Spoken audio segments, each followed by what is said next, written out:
Yes. Happy Saturday, everyone. I'm here. I promise. I have a plan. The plan has been developing. This is how I just interface with anything, honestly. I try my best to always make a plan, and then usually what happens is the plan is that I execute ends up getting changed. But I think that's a pretty normal process with anything that works. Because now I see where I need to be taking my plan. And partly that's probably just because I haven't done enough animating, and this plan is now going to inform any future plans I make when it comes to animation. Because that's how production works, baby! That's just called the pipeline. So, without further ado, welcome to the stream, everyone. I'm your host, Isaac MCCanary. And if there's one change that's going to definitely be happening over the course of the next while and a half, I need to make a habit of this.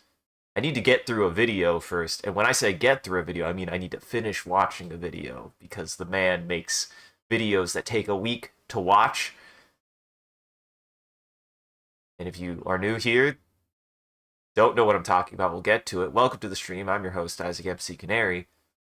And I need to finish the Tim Rogers video because I'm a masochist, actually. I'm enjoying it. At this point, I'm doing it just because I'm a big fan of Tim. And the reason why I bring that up is because last night, out of nowhere, Jackson and I were hanging out. He was staying up a little bit later, and he was like, "I want to watch some Bob Ross?" Because we were like discussing something, and I was like, "Sure." You want to know something? I am going to hold myself a little bit better too, because I think I've been kind of bad about it recently. And it's actually that I need to take some inspiration from Bob Ross. And even though I'm not doing it right this exact second, which means I'm already breaking my intent, Bob Ross does a really cool thing, genuinely. And that is something foundational to actually this stream that sometimes I am not as good as Bob Ross at, but I do know I can do. And that's pretty much just being able to talk while doing something. Bob Ross, it's funny. We were watching, and the biggest thing that I noticed is Bob Ross. If he could do Twitch streaming live, he'd be amazing at it. I genuinely think he'd be amazing at it. He was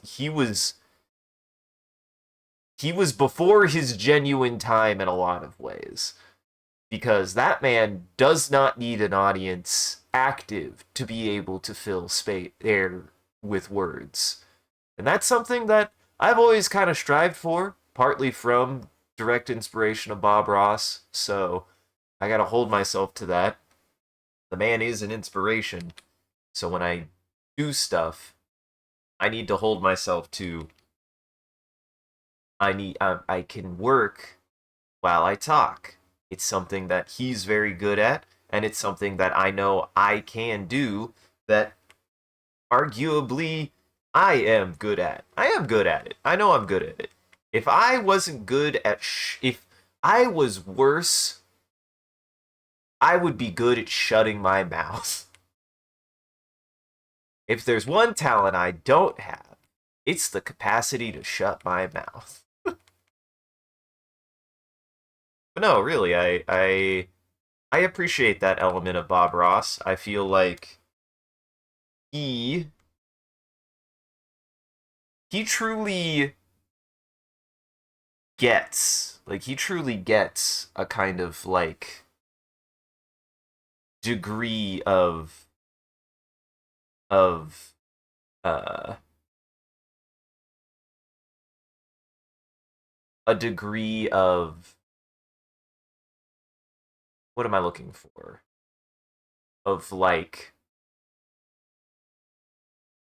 talking that is super important when it comes to being able to put on a show, being able to talk while doing things. Like it's something that he's actually very, very good at.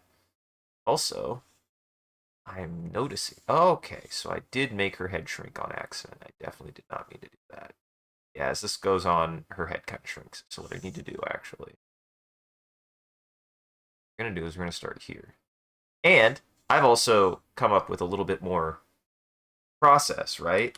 So, like, I personally want to, like, really improve this and be better about this, and it will help me in the long run, is one of the things that I kind of have a bad habit of doing is like having too much shift around and change, though I think partly that is actually just accident. It's just accident. I have a bad habit of making things change size when they shouldn't.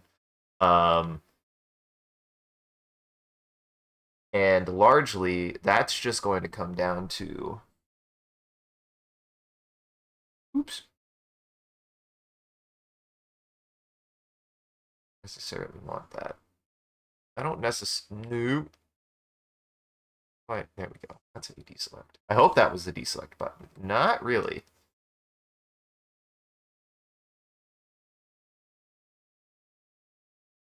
But yeah, if she turned her head down, her head doesn't necessarily shrink that much. Okay, no, that actually is helpful. Hold on.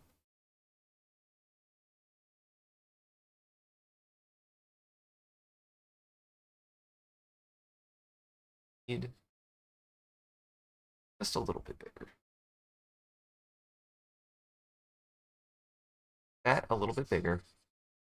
And one of the things I definitely am going to focus on more is to make sure I don't get caught in one side any more than the other.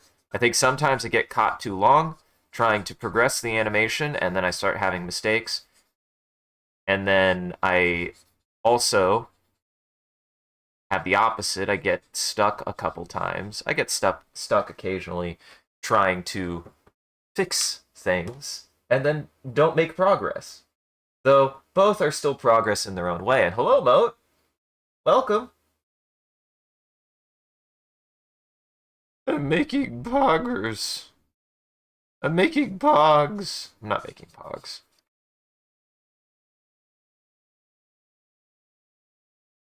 I'm just working on my stuff. So first off, back of the head needs to be a little bit bigger. I shrunk it on accident. I need to pay attention to that. I have a bad habit of just not realizing that I'm shrinking the animation down a little bit. It's something that I have a pretty bad habit of doing. It's not necessarily intentional either. This is something that I'm going to do more.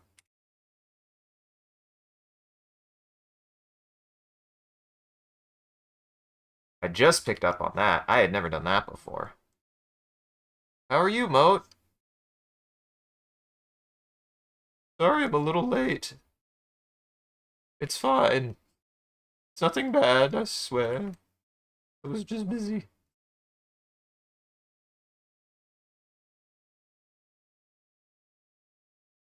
Alright. Yeah, that's better. No, it needs to be a little bit bigger.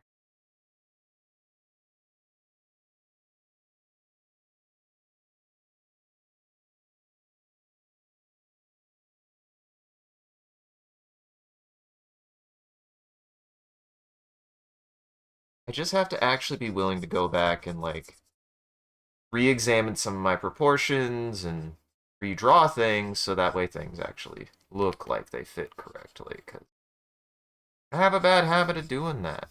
Things get moved around, get shuffled around.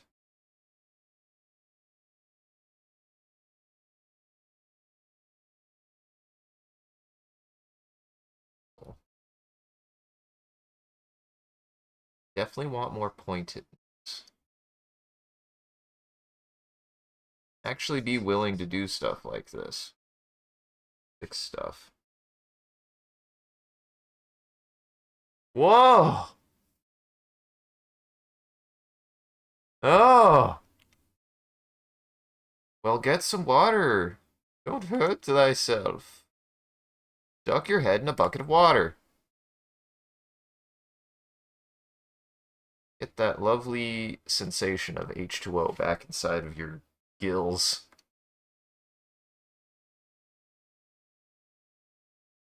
I hope it was good. I hope it was for something good. I have no issue with drinking. I don't, but I do care. Well, people always got to be careful. Drinking is drinking is drinking.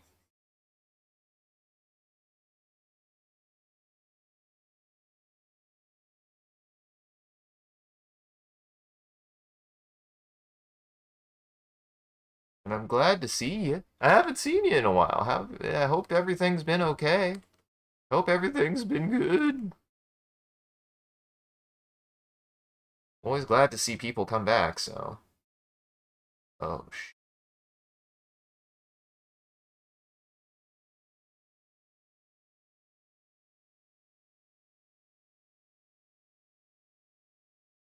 actually, no.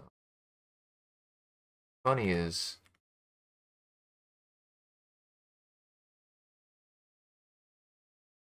this does need to stay that way. Because of the angle that she's looking at, I definitely want it to seem like she's, like, turned her head a little bit.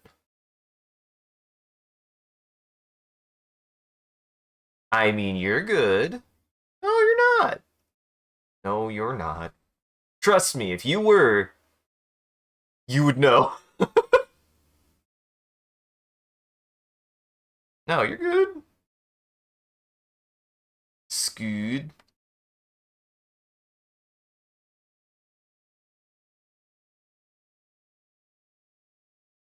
Need.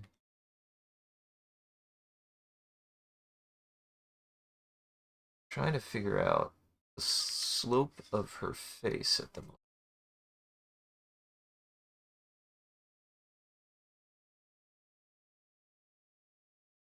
I feel like I messed that up, unfortunately. I'm trying to fix it a little bit.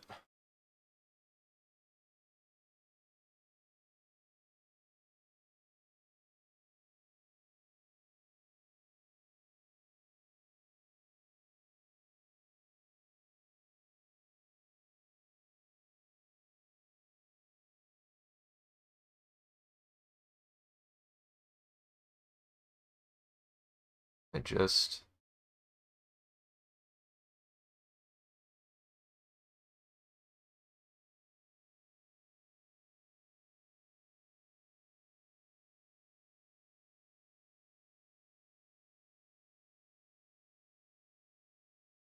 Sometimes you gotta go for it.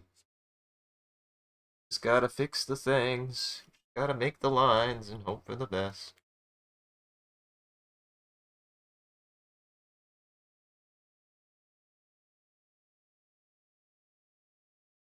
Sometimes you just gotta put down the medium and figure out what to do with it next. You have to be willing to change things. Sometimes you have to be willing to change things. That is something I've learned with my art that took a long time. Is sometimes you have to be willing to change things. I think sometimes it is easier to just be complacent with something. And when you realize after the fact that it's wrong, or that you've made a mistake, or that something has been misproportioned, or that you didn't realize that something had changed in a way, to be like, I'll just keep it that way. Actually, no. It's probably better to make the change when you realize that something has gone wrong. And this is the thing, is like, yes, it will take work. It will take work. It'll take work. You'll have to fool with some stuff, but you'll always benefit from doing the work. You'll always benefit from doing the work. And in my experience, another plus is you will always learn. You will always learn that. Also here, back. No. What we need to do is go back until I get to those eyes and then go back forward. Because kind of hopped around a little bit, but that's fine. The double eyebrow. Oops. But yeah, like it's okay to have like made a mistake as long as you like realize, oh, I should fix it.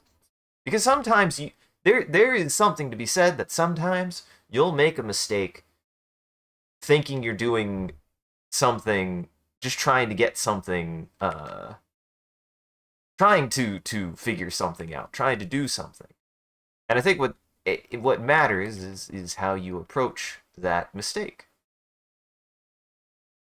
How do you approach and reapproach that mistake?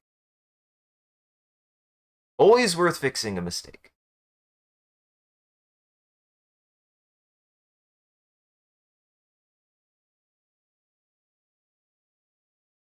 Mr. Bob Ross has reminded me of something that it's funny. There's like, that trope. It's like, man, how does he do it? How does he do it so fast? And I can actually offer a little bit of insight. And the answer is even though he does a lot of talking, he is working the entire time. He's actually doing a very good job of keeping up commentary without breaking his process, without breaking his effort. He's very very good at being able to split between talking about something, anything, about what he's doing, about what's on his mind, without breaking his actual concentration on the work itself. And that is something to compliment him for. He's very very good at that. It is a trait that he has that he's very very good at. That I don't think people realize he's very very good at. Like I said, it's arguably something I kind of aspire for. Like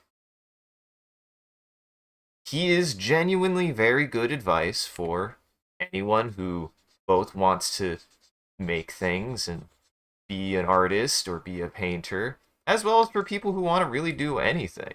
A lot of his advice is very much applicable, as he states it, to anything that anyone could want to do. The boy was a good inspiration, is a good inspiration. Don't like Bob Ross. As Sean put it, I will stick to this for my own guns. If for whatever reason, and I couldn't fathom it, you don't like Bob Ross, you probably weren't. We probably couldn't be friends. But then again, who could not like Bob Ross? I just. Sure, anyone can dislike anyone. I'm not saying he couldn't have enemies. I just don't know if he could, if those enemies would be able to like live.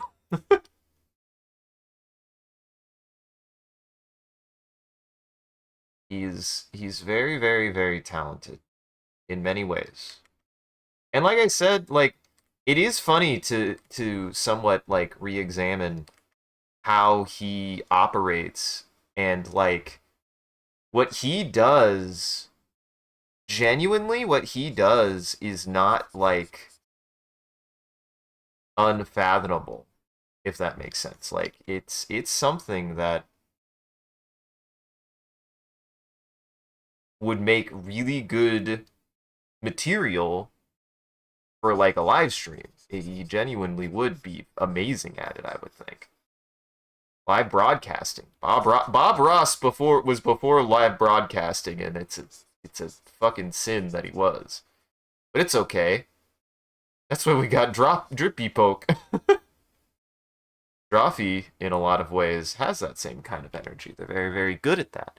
And I would say, like, regardless of if you agree or not, it is what I strive for, is the capacity to be able to be a little bit more showmany. Now, I know I'm not always as wholesome as Mr. Ross. I get it. We have a different taste, the sense of humor. I'm a little bit more inappropriate sometimes, but I wouldn't say that my intent isn't actually any different. I don't really, and especially now, I think I've grown a lot. I don't see myself back in my younger days where I was maybe more willing to be a little bit more cheeky on certain topics, but nowadays, I don't feel like I would really be any different to say a lot of the things that Mr. Ross does. I really would. I really would. You know, Ross is right, and I've always kind of been that way. I had an edgy time. I think we all have edgy parts of our lives. It happens.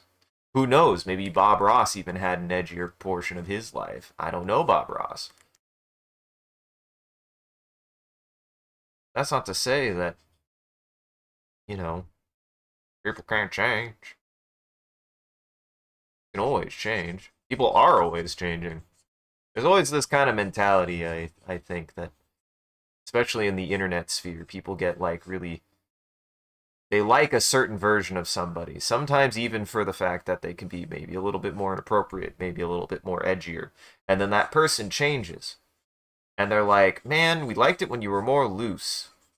We didn't like it when you were buttoned up or whatever. It's like, it's not always that simple, I don't think. It can be, it can't be, but people don't know people. People don't know people on the internet. Nobody knows anybody on the internet, really. Until you actually talk to them, or speak to them, or meet them. Sometimes people just change.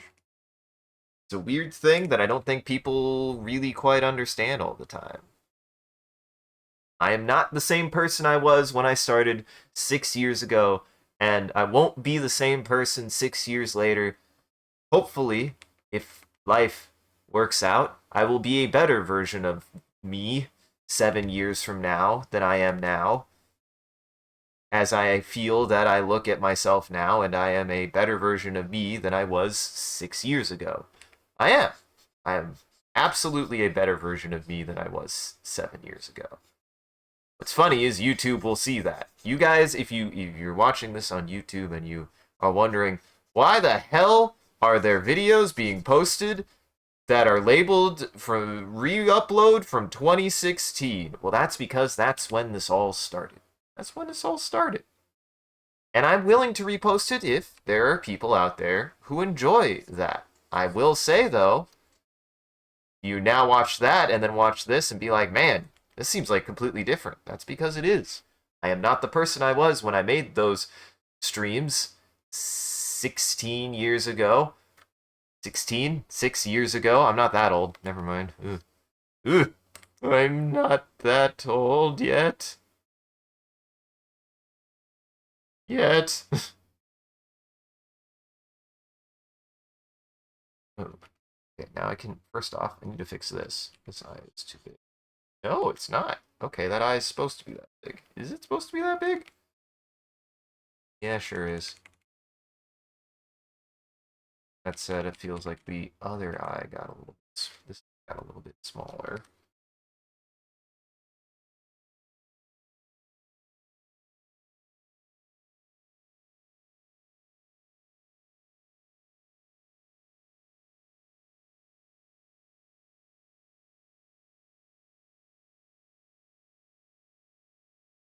Just need to try to be more consistent. I think I'm having a bad habit of adding stuff that ain't there.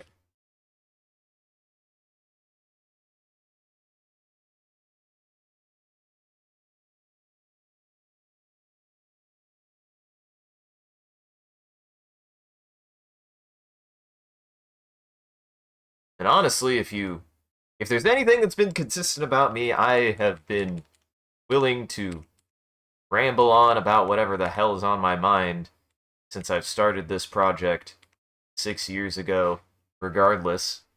Just good that you get to the biggest thing for me is like, this isn't about whether or not my material is going to stay consistent or not. I feel like I've gained and lost people over time because of that, and that's going to be a fact no matter what. I will change as, and that will always have effects on my audience. And if anything, the fact that there's still parts of my audience who have been here the whole time is impressive, and I appreciate that. Now, if I can avoid crash out, that would be great. Well, what the hell? Yeah, no. How did I shrink? Wait, no. Beans. I got distracted.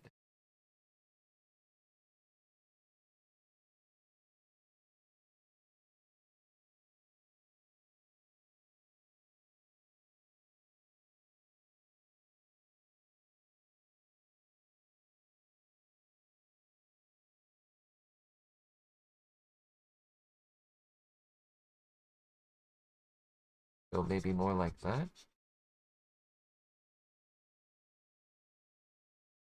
Mainly, I have to try to get these eyes to be a little bit more consistently sized. A bad habit of making them a little bit too different.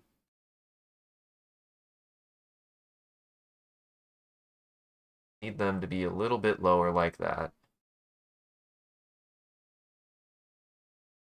This is why I'm going to spend usually a portion now in what I'm gonna call like cleanup to be able to better like improve my consistency and like be able to warm up. The nice thing about this is it doesn't demand me having to really start on the cuff, and it allows me to kind of go back and re-examine what I did, see what I might need to improve, what I might have missed. It gets me warmed up, be able to start working on making progress again. I'm going to try to hopefully we're going to try an hour. We're going to try an hour and then switch to progress, and we're going to focus on progress for as long as I can do it. Because there will always be, for me, there will always be material to go back and fix. It's less about making sure it's fixed in time and more about just making sure that I'm going back and fixing anything at all. Having to go back and fix something is honestly the part that I also need to work on the most, because I've noticed that having it perfectly work out is not always going to work every single time I work on my projects. I am just going to have to go back and fix things. And the goal is to make sure that I fix it to a level that I'm happy with, really. It's not to perfect it. Like, I should do at least one pass back. If I should do one pass on something to make sure and get it as close as possible, because arguably speaking, it still is detrimental to the pipeline. I still need to be making progress. Can't redraw every single frame every single time. I need to try to find that medium of being able to reduce down to maybe one redraw if I really have to, and really do try to get it on the first go if I can. That's ideal. Difficult, but ideal.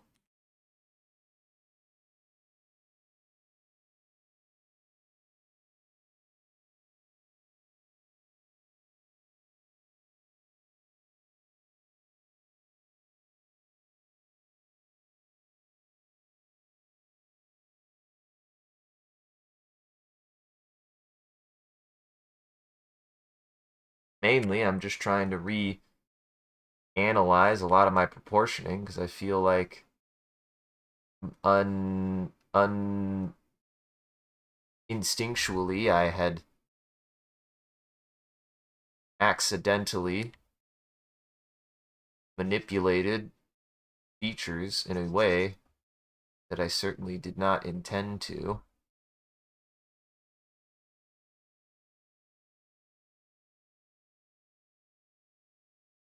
This also gives me practice, really trying to cut down on a lot of those artifacts that I sometimes find myself accidentally leaving behind. It's something that I know is a bit of a bad habit, and The genuine truth is whenever you catch yourself in a bad habit like that, the goal is to catch yourself in the bad habit, right? Can't you can't reduce a bad habit if you're not willing to admit a bad habit. I have a bad habit of being a little bit sloppy floppy when I do certain kinds of things and not being as thorough as I want to be.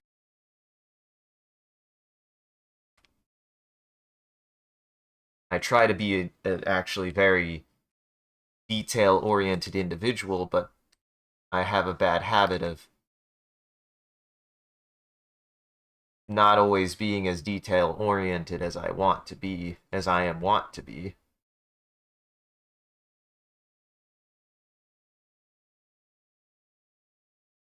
Being detail oriented comes sometimes even with the caveat of there's only so much detail one can actually pick up on, at least of my caliber.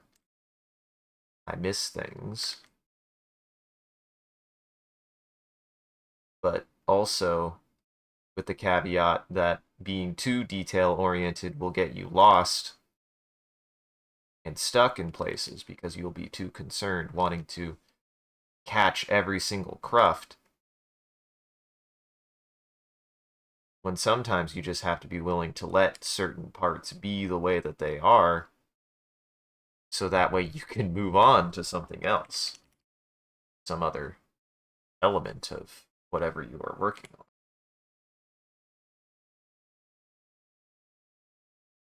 Maybe I should make it common practice for me to do one forward, one backwards. I draw ahead and then I draw back over whatever I drew to, and then I see the start and end of a specific motion and I analyze it to see if anything had changed. Maybe I should do that after a certain set number of frames.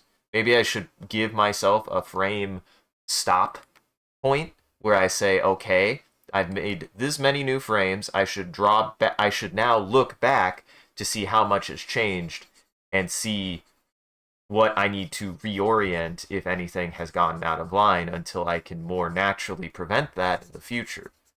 Contingency plans are something that I care about a lot, actually, whenever I'm working on a project, having contingencies to be able to catch myself for whenever I am missing something that I normally wouldn't miss it in any other circumstance.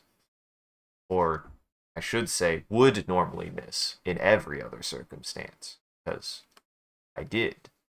That's something to consider when you're working on a project and when you're working on anything, is be willing to at least admit that you need to be prepared for the instances in which you will miss something, because you will. Everybody does. Everybody does. Nobody's perfect at anything they do, and I think it's more important that people recognize that they need to be willing to catch themselves instead of being worried that they'll make a mistake at some point.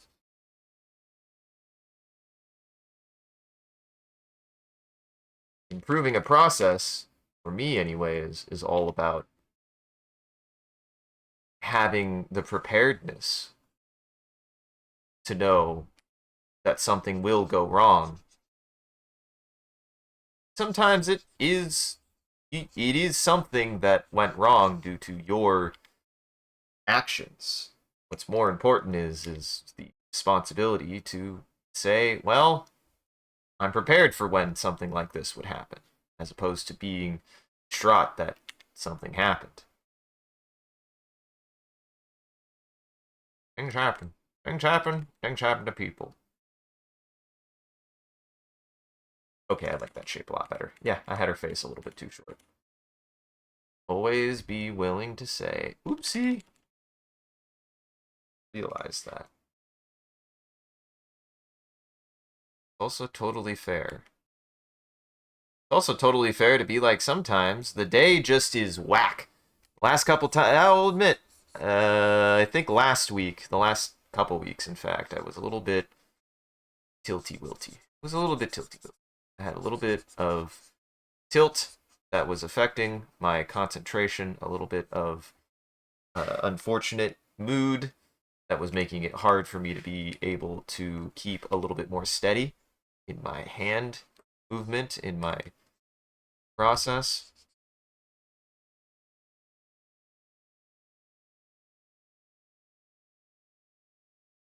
It still means that I was cognizant of it. I felt last week I was doing a lot of good effort to try to catch myself on it and improve that, do a little bit better about reducing that kind of oopsie boopsie I was undergoing.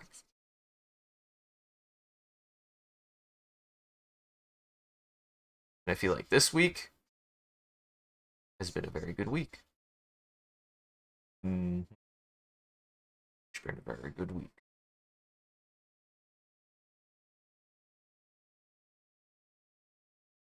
And if anything, this is something I've held myself to that I've also run into a lot with people. And I mean this sincerely in the way of the best advice I can always give because it has actually worked out for me in the long run is it has always been less that I have had to wait, like stop whatever I'm doing, stop whatever process I'm doing, stopping whatever I'm working on.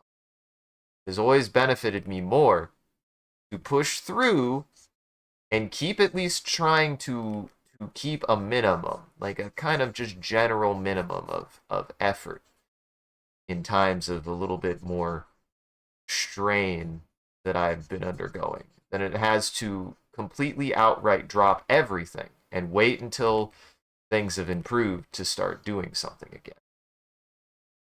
I don't know. That has always been a more positive experience, a more positive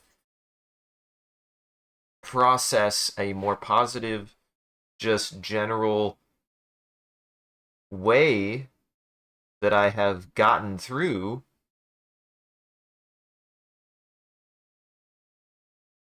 kind of more struggling moments of individualism.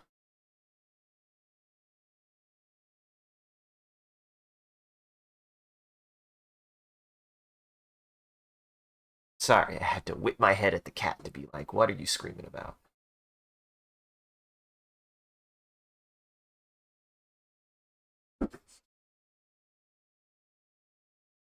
And I will say, quote the man in my own way for animation. A lot of this is practice. He did say something that he would do, and it's between this and Tyler the Creator for two of the most inspiring creative advices of like what somebody does to stay creatively inspired and stay creatively practiced and stay creatively invested in what you do. Bob Ross mentioned that when he was learning how to do mountains, he would just take an entire canvas and fill it with mountains. Just fill it. That's how he got good. And then you want to know the crazy thing he admitted? He took a palette spatula, the little scrapey guy, that little scrapey guy he uses sometimes, and just scrape off the entire canvas and do it again. Bob Ross deleted his art. Holy fuck! You want to know how huge it is to hear that even Bob Ross all this entire time said that the reason why he got better at drawing is because he drew and drawing and painting was because he painted something to learn how to do it and deleted his art. I don't know why. This is, hey, if you are in college right now and they aren't teaching this, tell your teacher that you learned the best advice to learning how to do any kind of creative work is to delete your art. Delete it. Don't get invested in something too much. Be willing to get what you need out of something, out of a piece of work, out of a piece of art, to apply to the next thing, or to be able to stop yourself from getting stuck in something that wasn't going to get finished. That said, I do have the determination, of course, with stuff like this, to be able to.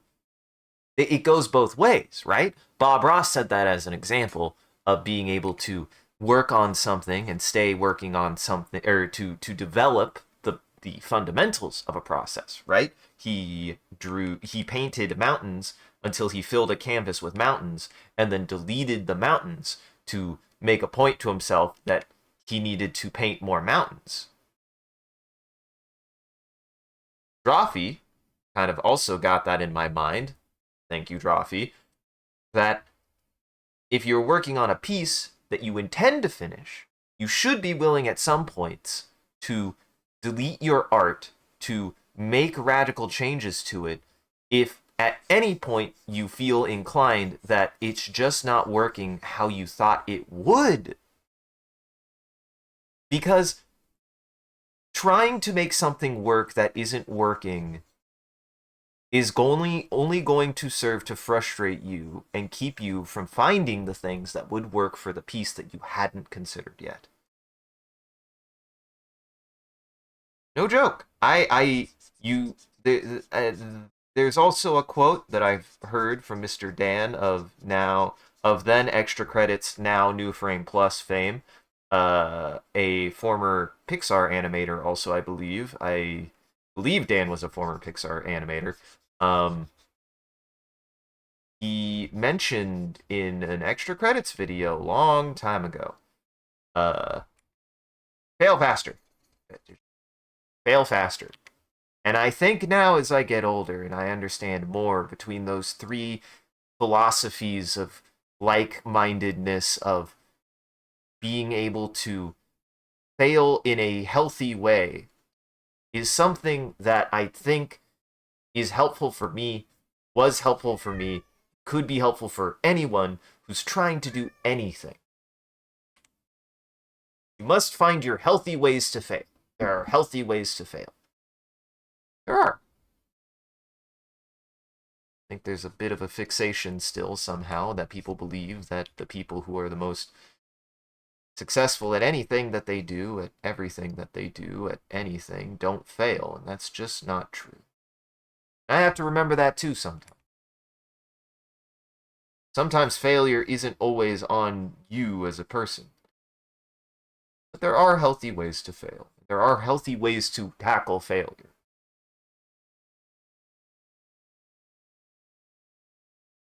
Learning how to actually utilize failure is a very, very good thing to learn. A very good thing to learn.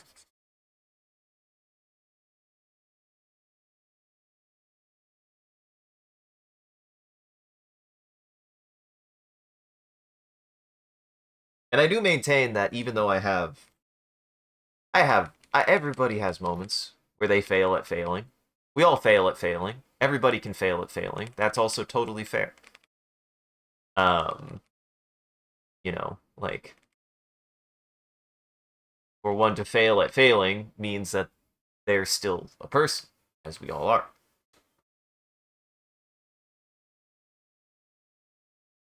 It's just always important to remember that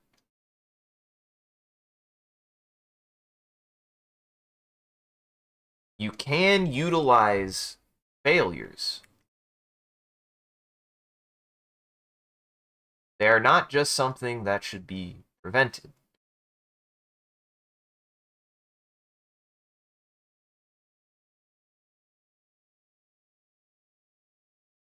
They're something that, for all intents and purposes, should be learned how to utilize to their fullest extent, because without failures, we could not use the texture of failure to be able to advance and find where things work. I do think the texture of failure is the best way to describe that, because it is a texture. It's a texture, much like anything and everything, that is there to be able to do communicate that, well, something did go wrong.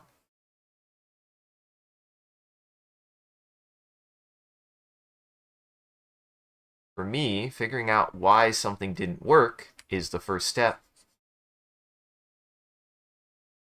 to improving something. Trial and error is going to inherently have a degree of failure to it.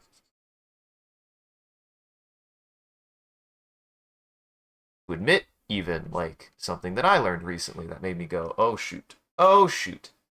I was rewatching some footage of me playing a video game Hunt Showdown. I sometimes am a little hard on myself. I'm actually really hard on myself about Hunt Showdown. I feel like there's this pressure to be able to commit a little bit. And I find sometimes I have a hard time. I do. I have a hard time feeling like, man, it feels like I'm playing and not and getting hit in ways or getting out competed in ways that I don't understand quite exactly what I'm doing wrong. Well, the problem is in the moment it is hard to know what you do wrong in the moment. That is fair.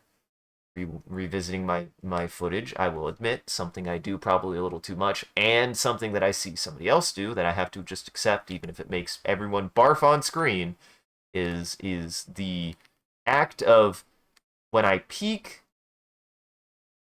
I don't necessarily do enough after I have made a mistake, or if I have not.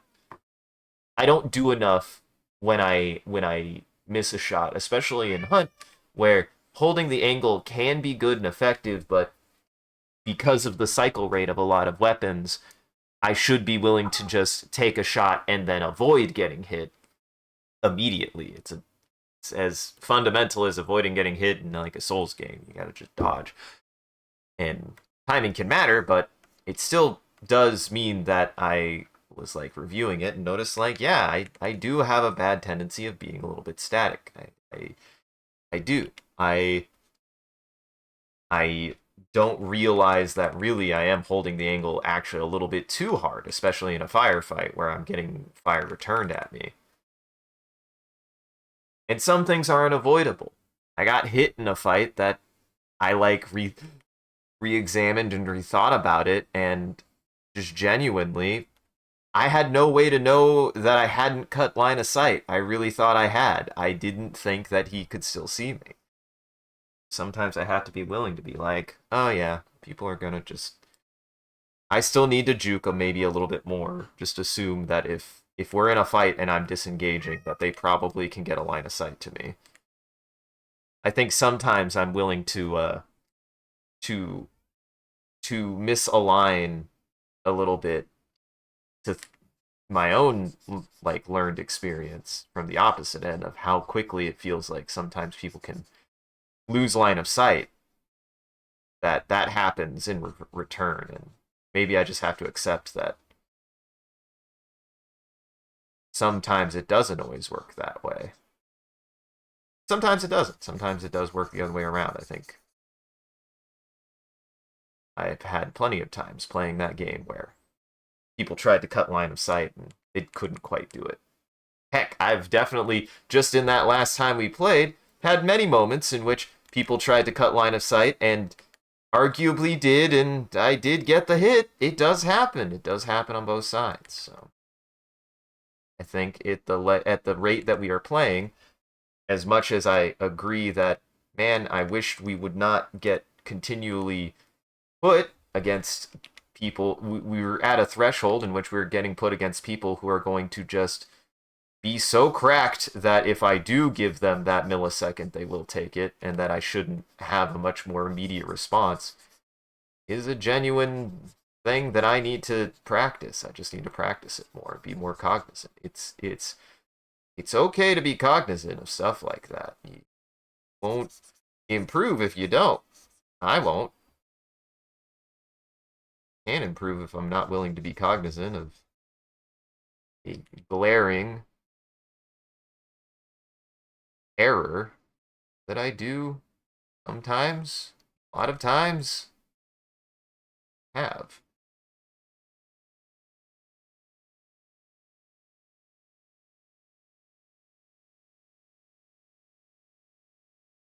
Ooh, wait, what? Huh? What? Did that happen? Wait, this is the line I need. That's the line I need. I'll know. Yeah, I'll know I hit an hour-ish when I hit this song.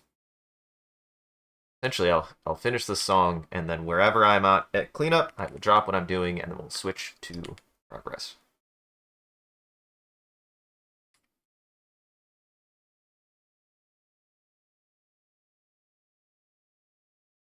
That's bad.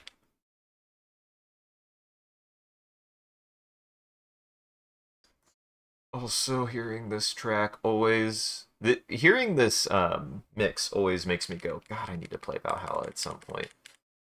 I need to play Valhalla at some point. I have plenty of reasons to want to play Valhalla. The music is definitely one of them. Character designs is another. Specific character designs is another. Hey, now, I said I'd be willing to be more developed in my speaking, but that don't mean that I'm not gonna still be me.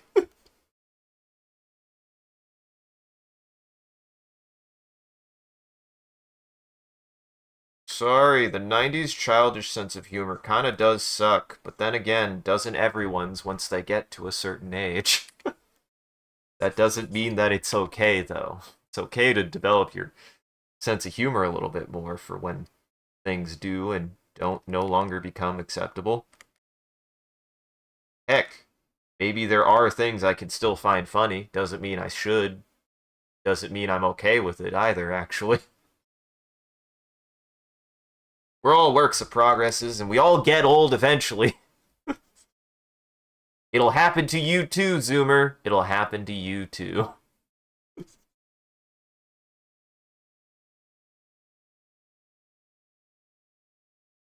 It's okay.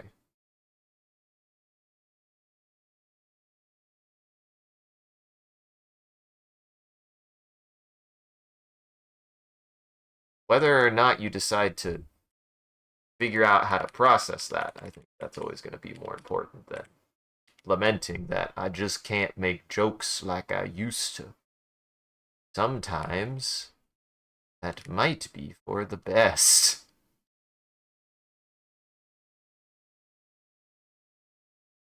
There is a certain amount of outspoken, socially acceptable, abusive jokery that I will always be willing to say, hey, I might have grown up with some of it, but I actually don't think it is or was okay.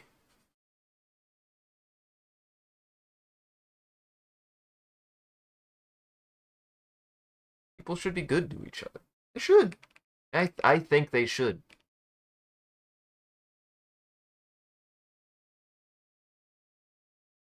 I want to be able to speak on that, be able to admit that. People should be willing to be good from the perspective of no. If something makes someone uncomfortable, whatever it is, you care about that person, or even if you don't care about that person, it should still be worth examining why it doesn't bother you and why it would bother them.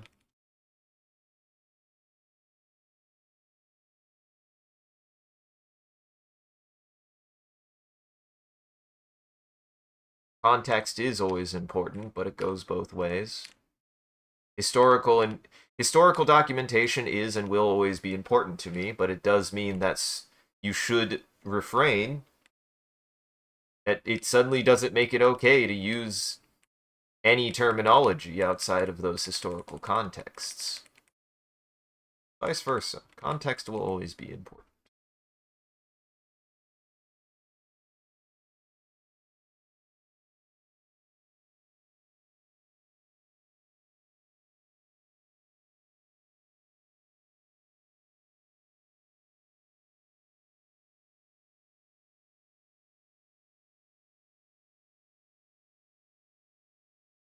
Making progress.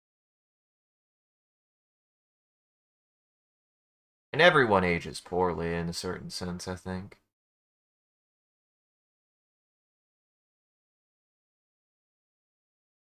Is it not but a bit of a human trope to have a cavalcade of skeletons in one's closet? Not because they intentionally did anything wrong, but because life happens. You make choices in an uninformed environment, incapable of actually knowing what the future will be like and who and what and where will be affected by the things you do.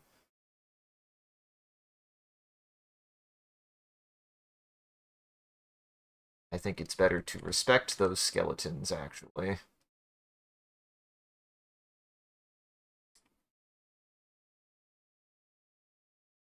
as what they were, and not necessarily be on either front of being ashamed or a little too enthusiastic of embracing those skeletons.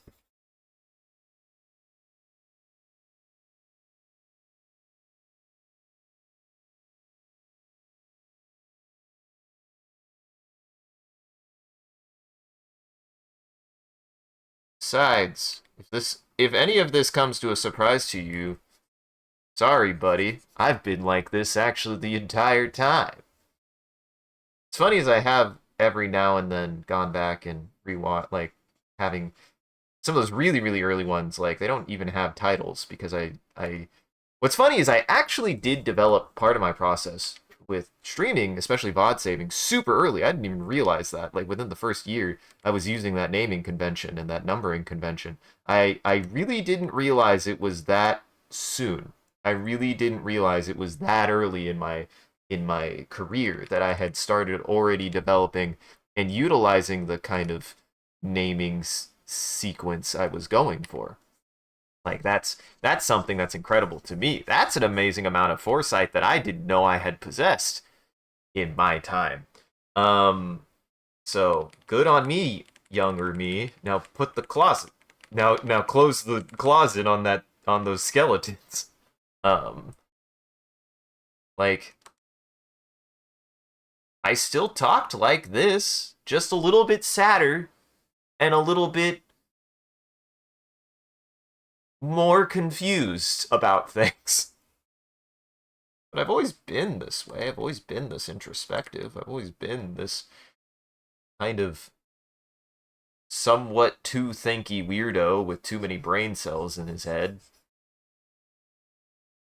Too much free time to use them, and not enough free time to know what to use them on healthily. That's changed. Don't worry. I had my bout and attempt at trying to be a little bit more of the spicier side of internet, and well, I have to say, it's not for me. Not for me.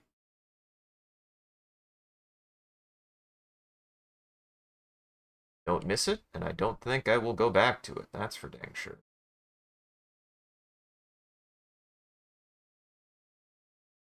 To which, rest in peace, I guess, 4chan. I only went to your website once. I think I've only ever made one post, had exactly what I expect to happen, and never went back.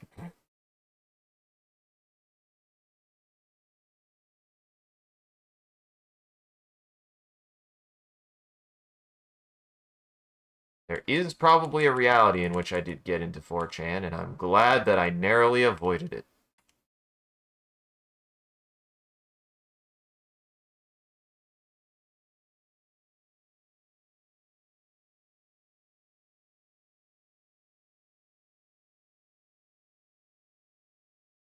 that said, I didn't really get into genuine shit posting until college. Me, the internet growing up was a place to play Flash games, and I will admit, find free porn is, well, eh, sorry, I was horny. Horny in processing that in a very not great way because I didn't have great avenues to process that. But hey, that is how it goes, especially in the US.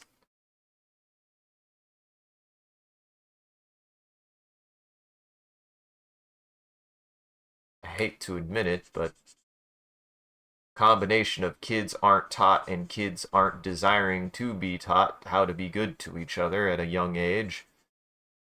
So, really wasn't in the cards, or at least for me it wasn't. Maybe it's gotten better. Maybe it's gotten worse. I don't actually know.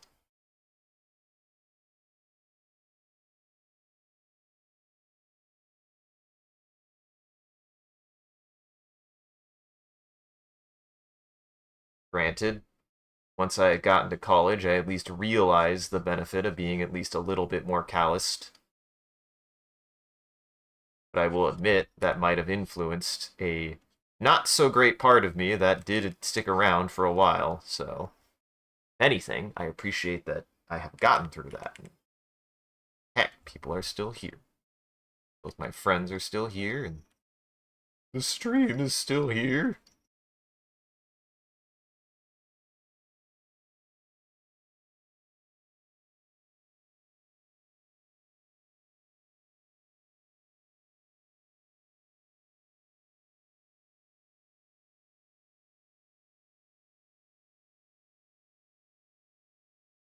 Almost.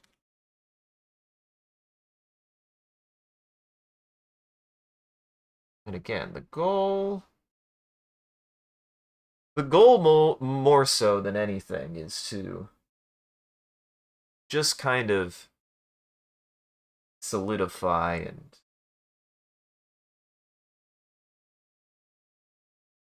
get a little bit of practice, figure out where I kind of needed to start doing some corrective work, so that way when I move forward on the project, I'm at a forward moving point too at the same time. I move forward from the point that has the best reference point to move forward from, whilst having plenty to go back and revise.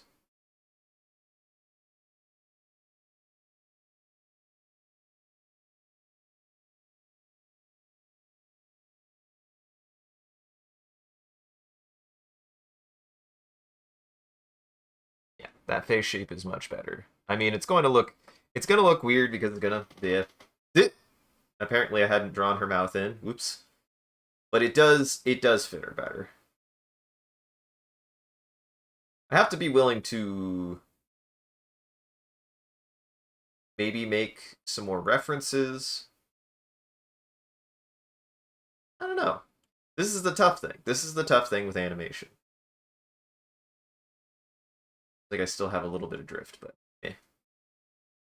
Just have to be more careful.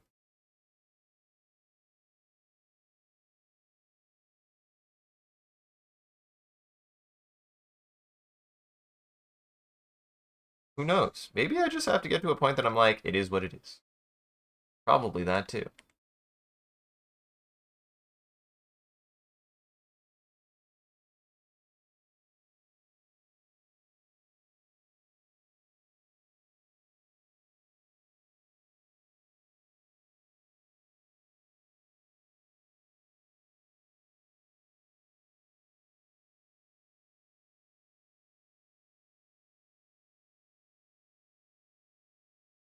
Anything else?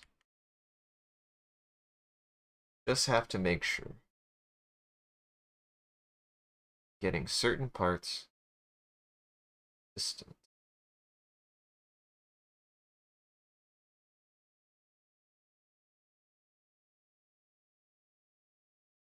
Okay.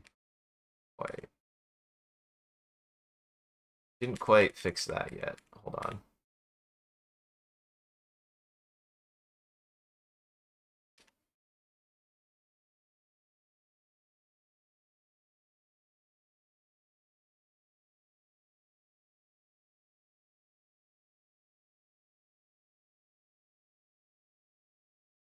Just want to make sure.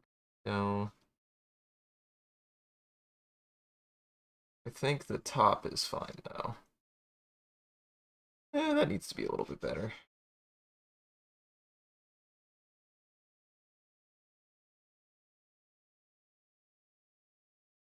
But moving forward, I need to make sure that this is more.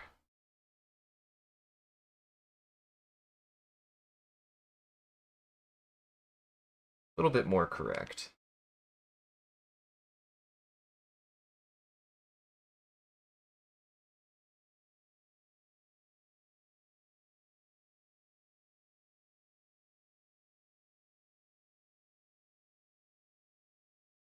Bob Ross, I beseech thee.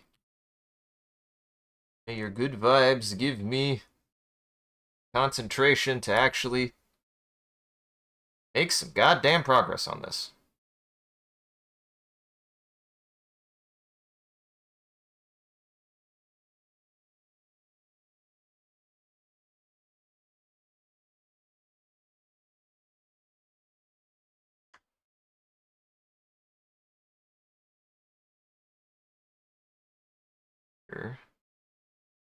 Essentially, I just have to.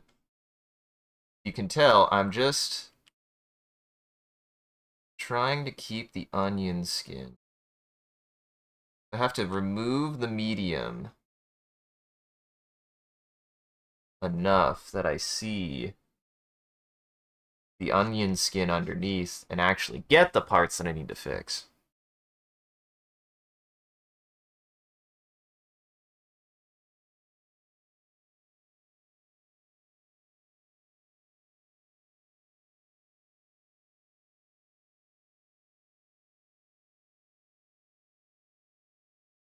The eyes got a little, mainly the eyebrows at this point got a little messed up.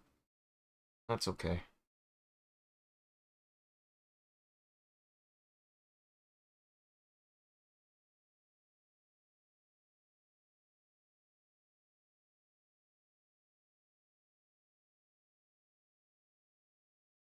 And hey, like I said, one of the things I realized I was kind of oopsie boopsie, specifically on the drawing stream side, is I was being a little, I was getting too distracted. I was getting too distracted. I needed to be willing to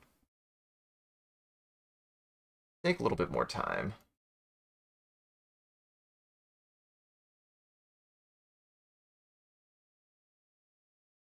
I was getting too engrossed in what I was saying and not focused up enough on what I was doing. Ultimately, I am focused. No, not focused.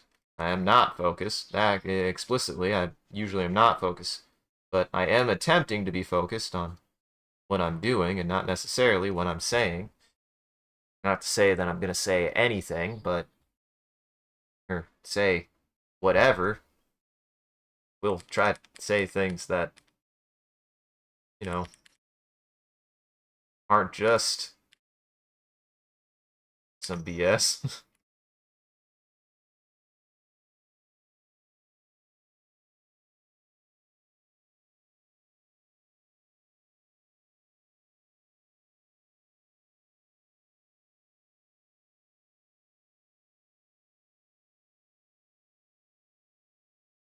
Also, I should pride myself a little bit in my ability to like make connections. When we were rated paleontologizing the other day, I made a joke in his chat, but I realized, pretty early on, I was like, okay, this is probably he probably doesn't want swearing or anything.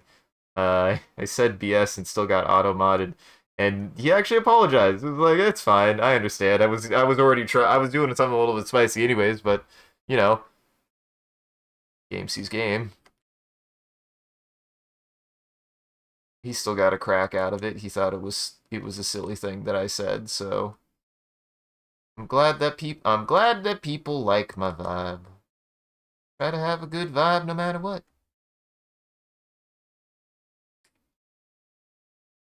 Me and my friends are just a bunch of goofballs anyways.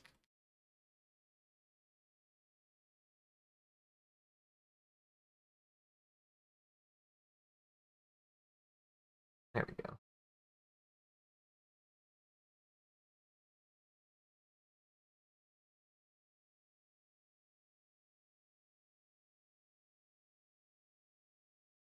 Just gotta show a little bit more. Gotta show a little bit more penmanship. Gotta show a little bit more. That's one thing. The irony is I have to show the restraint. I have to show restraint for laziness. You have to be. Sometimes you have to be restrained from laziness.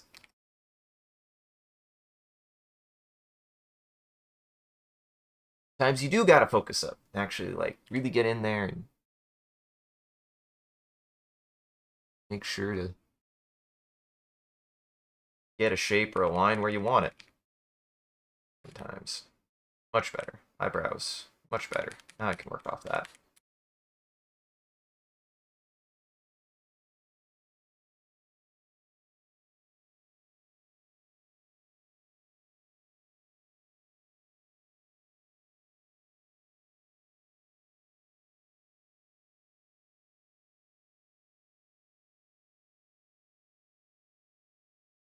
Now I'm thinking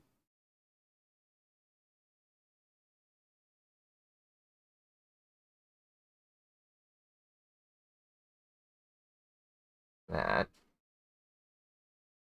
eye pupil needs to stay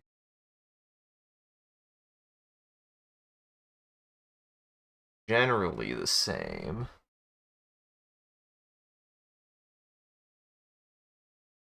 Up this down a line, this down a line.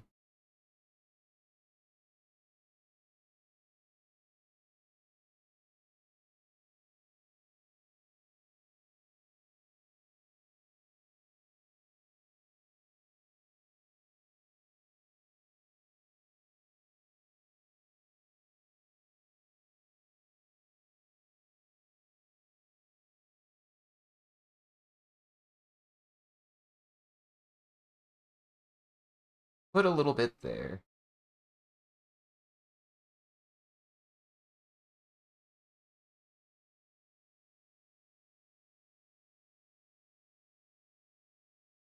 Need to move that a little bit closer.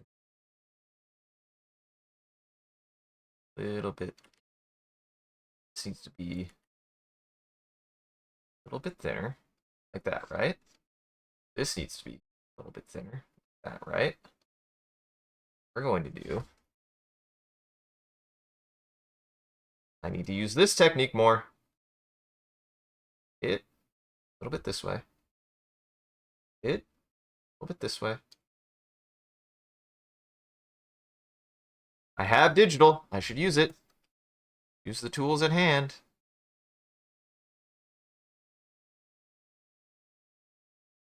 Bob Ross whispered an art secret age as old as time. If you find a shortcut, use it. If you find a shortcut, use it. It's how you get better. It's how you get faster at what you do. Find a way to make something look the way that you want it in less time than it would have taken you to really get in there and get in there. Then you should do it.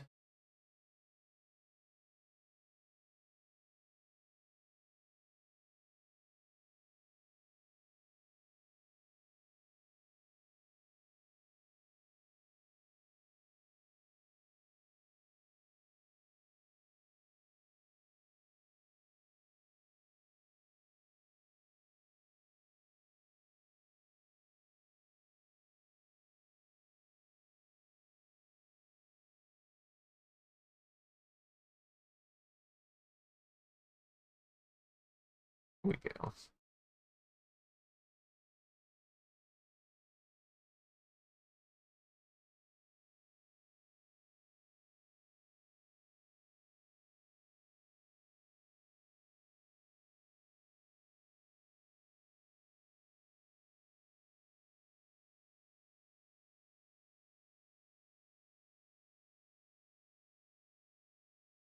Sometimes the best way to know technique-wise that you're doing something kind of right is you got to find a balance of being able to not necessarily strain yourself, but also that you're like kind of pressing in to whatever you're working into, right? Like you're still putting an effort into it.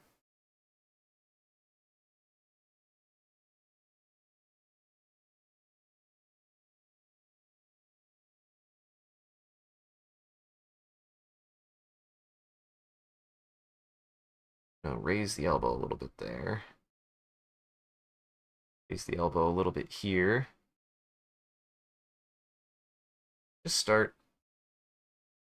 building up some anticipation. I have 24 frames. Depends on how long I want to hold. Now this is something. This is something that I always try to do.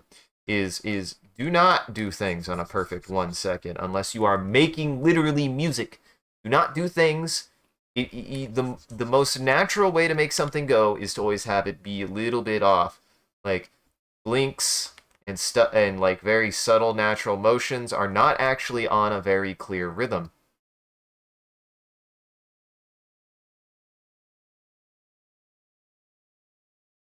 I'd say like actions for building up anticipation and stuff will take like a few seconds, but never, very few things ever end right on the second. Very, very, very few actions ever end exactly on the second. I would not, unless it was again like I'm doing specifically dance rhythm or something. Actions do not end on the 24th frame. Not normally, anyways. Not to say that they can't, but they don't normally end on the 24th frame. They end maybe, let's say, on the 26th frame, the 18th frame, 32nd frame, the 28th frame. Like nothing is quite exactly at a decimal of a second.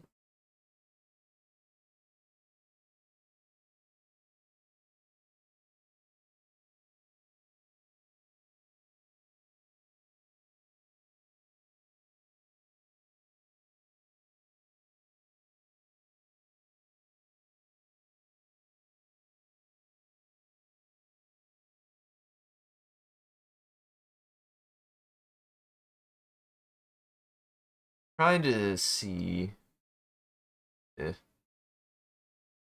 this is where.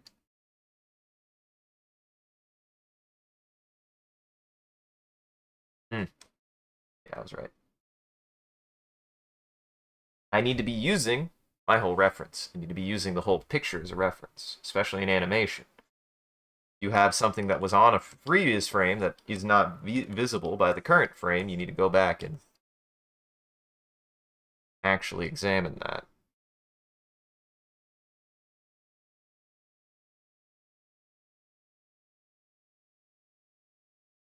And much like how Bob Ross drew an entire easel filled with mountains, animation is kind of beneficial in that animation is about drawing the same mountain over and over again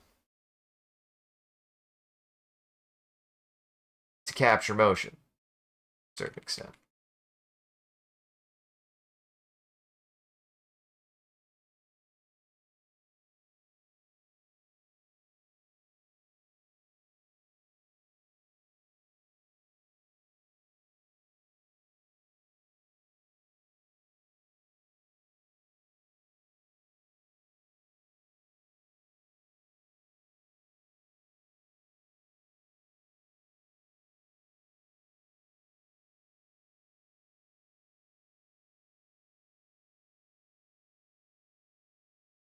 I don't want to get caught up. No, no, no. We're moving forward.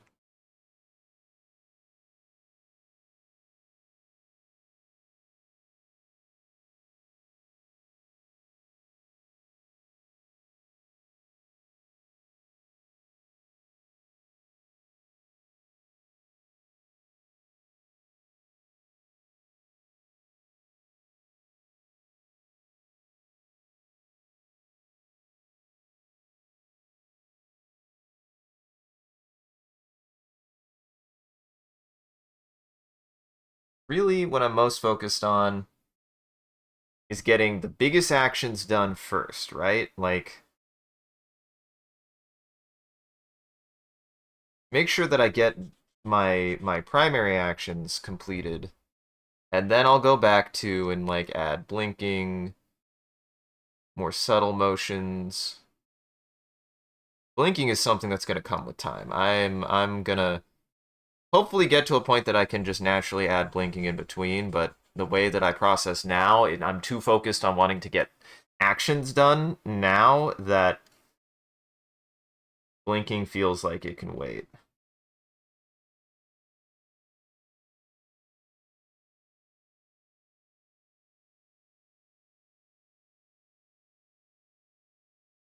At least to me, it feels like it can wait.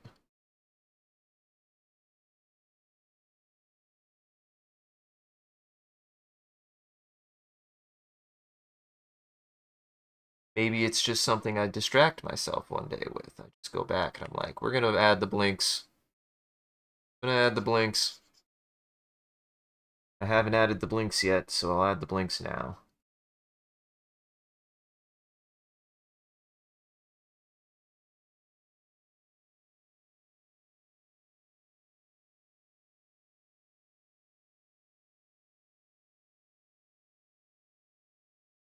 It's just subtle. If there's anything I've learned is the subtlest change does actually make a difference in animation.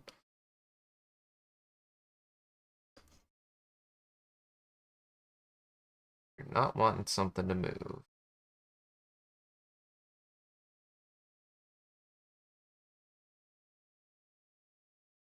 Gotta keep it the same.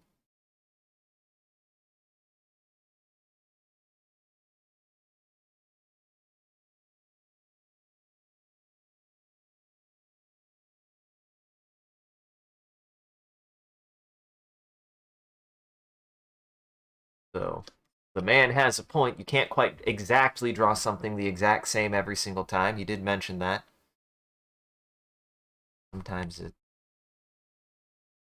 slightly different, and that's maybe one thing I have to embrace with my style and hone. Sometimes you have to be willing to be like, if that's the way it's going to do it, then I have to figure out how to utilize that. Some things aren't always something you have to fix. Sometimes they're a problem that can be utilized.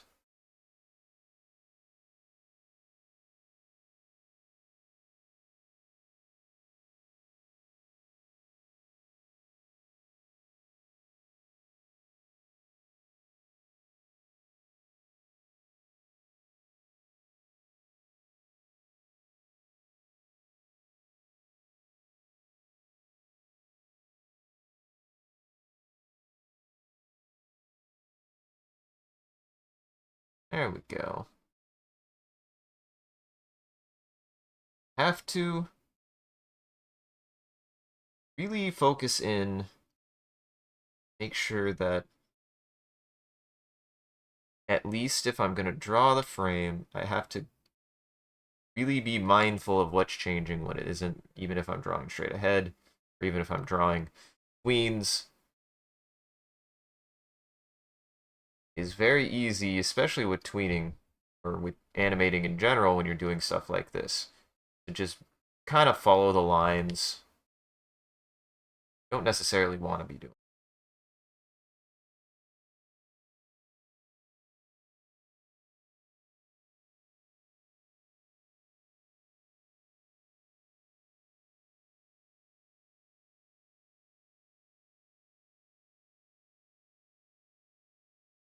Especially if you're genuinely moving something. You have to be like, oh shoot, that was moving.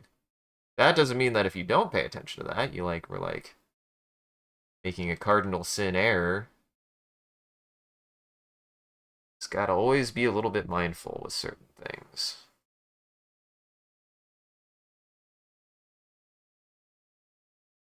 You're gonna spend so much time drawing the same thing over and over again, why not at least be like, well, pay attention, I guess.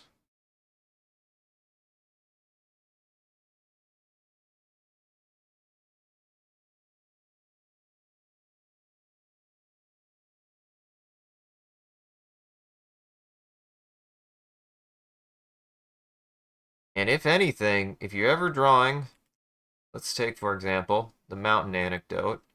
It sounds like the best way to learn how to draw anything is make sure the thing you're drawing is something you will like drawing a lot. Like, draw so many dinosaurs. Why I draw a canary. That's why I draw my iron suits. I do genuinely like making those things.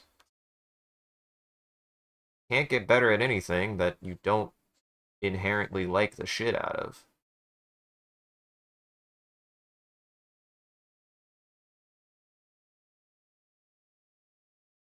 Well, I don't like what I do.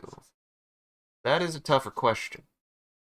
Usually that comes from a place of introspection to be able to be like, well, maybe you need to really focus on yourself in a good way. A good way. It's never a bad thing to focus on yourself.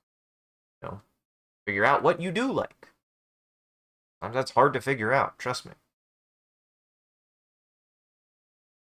Trust me on that one.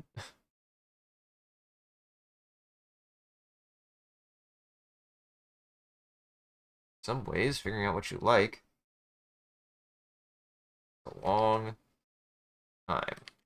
I should make like a counter. I should have like a little step counter or like one of those up counters where every single time I make a frame, I can like make a frame and then take a click and then be able to record how many frames I do and like maybe like do 10 frames. I think I've done 3 frames so far. Goal is maybe to do about my real goal would be like good or bad 24 frames an hour. That's a second an hour. Or no, not 24. That's 2 seconds an hour. 12 frames an hour is a second an hour. 24 frames an hour would be really nice, but that is 20 frames an hour would be 3-minute frames. That's drawing a frame every 3 minutes.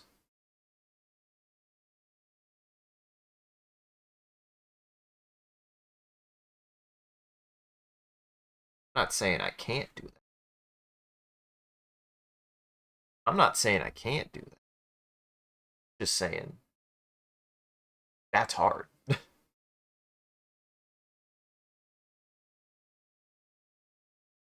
I think there is an upper limit. I think there is an upper limit. If you can draw the at least skeleton of a frame in 60 seconds, that's probably ideal. Like you get all the motion, everything that you want to do in a frame in 60 seconds. Right now, what I have is a little bit much for that, unfortunately, just based on what I'm drawing. Oh no. How did that happen?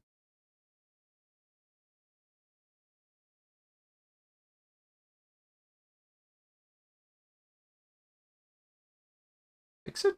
No. I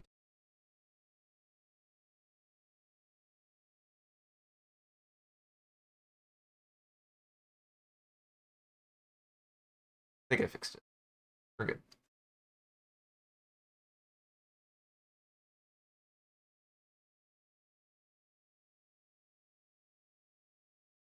That's why I've got to be like, I have to be willing to clean up, especially in those cases. But I also have to remember a part of the process will be reprocessing, be having to take the time to go back and also do a lot of cleanup. Do at least, I'm going to say at least 2 passes. I want to do 2 passes, one straight ahead and one back for the whole thing. I start from the beginning and we just go to the front and then one all the way back. That would be my whole like polish process because there's an argument that probably speaking, you can only really afford to do so many polish passes. Arguably, probably the goal is to do as few polish passes as possible. If you don't have to polish something, that means you did it exactly how you wanted it on the first go. It doesn't mean that'll always happen, but that is the idea. If you can get a moment where you do not have to polish something, which I have elements of this that have elements of, I definitely know I don't have to redraw that part. That's ideal.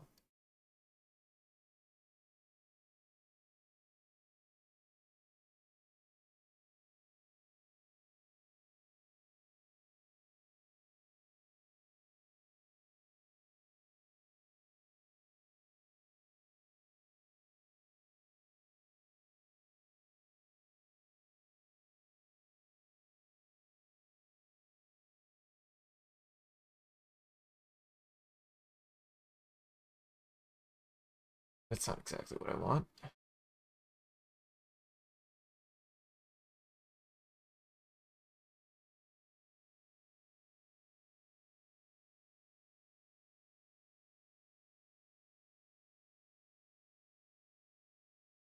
Maybe this is where I start getting cozy and saying how I really need to focus up and just keep most of this the same. This is anticipation. Anticipation frames means very little motion. Maybe subtle changes, but like, this is anticipation. There's actually not very much motion. Or if there isn't, why are you drawing it? It's 50-50. Sure, I could get more out of 4s here or something. Might be something worth investigating if I'm that gung-ho about it. This is this is the difficulty sometimes of animation. There's also something to be said that a more consistent frame rate is kind of important.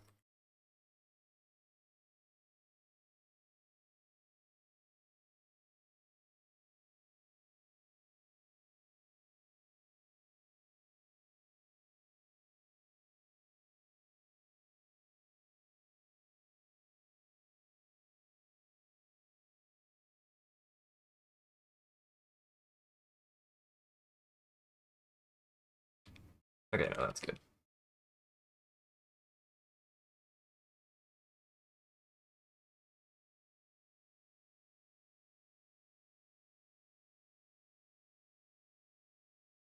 Animation will get you practiced at drawing a lot of this thing. Without a doubt.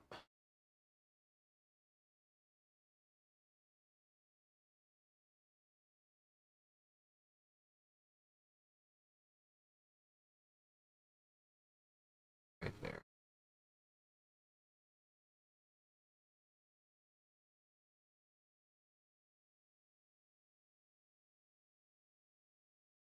That line needs to go more that way.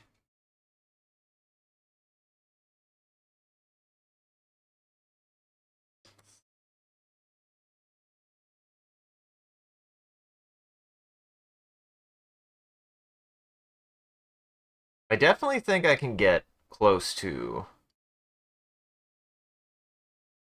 a frame within 2 minutes. I really, really had to be focused in. I mean, like, I'm working at a little bit of a disadvantage. I will say that. I will admit that. I put myself at a little bit of a disadvantage. There is a mentioning in the animator's survival kit. It's a bit of an anecdote that's a bit, I think, supposed to be a bit silly. It's not supposed to be that, like, don't worry, it's not that serious, but there's a little truth to it at least. Um, he, like, asked another animator what kind of music do they listen to while they animate. And this animator got really flustered and apparently got like really irate and was like, music? I can only focus on one thing. I have a hard enough time focusing on anything, and I only can focus on one thing at a time. And you know what? There's a little truth in that. I mean, everybody's a little bit different. I definitely feel more motivated and concentrated to music, but he's not wrong. A distraction is still a distraction. So sometimes it can benefit to really, really, really hone in, especially if you are working on animation and you have to do so many frame, like, productions have budgets, productions have timelines. You got to do the work of the animation. Sometimes you gotta pipe in. Makes sense. It totally makes sense. I'm definitely not in disagreement of that kind of assertion.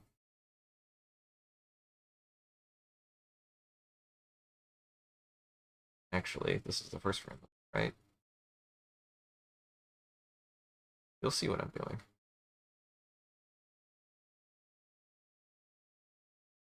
This is a technique I've been honing, believe it or not, not from animation, but from video editing. And I'm going to try to employ here. I don't know if it'll be that good.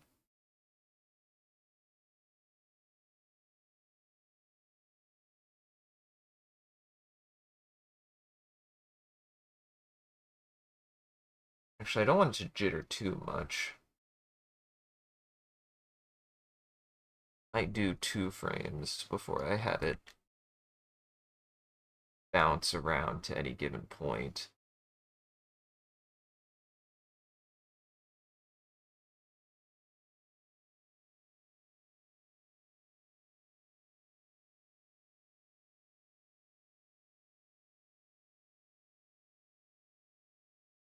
I wonder if I could save myself time. I could.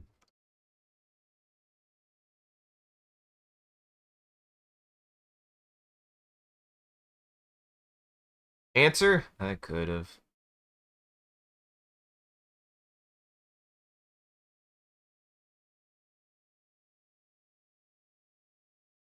Answer? I could have.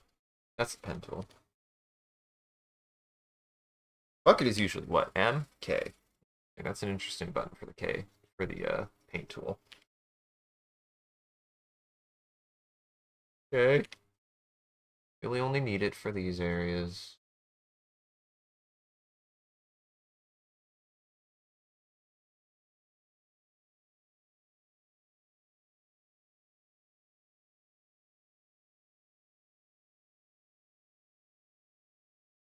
Harder. No, opposite of harder. Smarter, not harder. But sometimes, hey, if you're out there, you're just like, I can't help it. Sometimes you can't help it.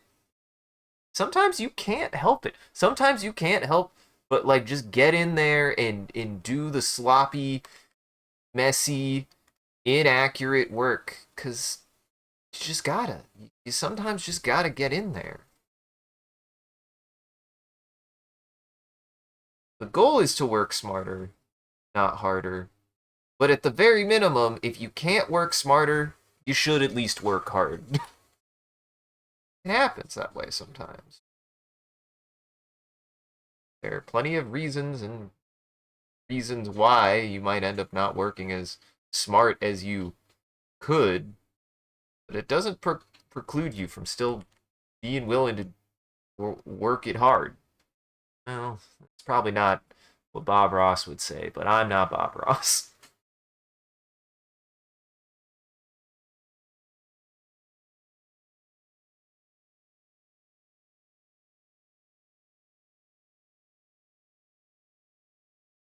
I am glad, if nothing else, that Mr. Rogers, I can't say that. That's a different Rogers.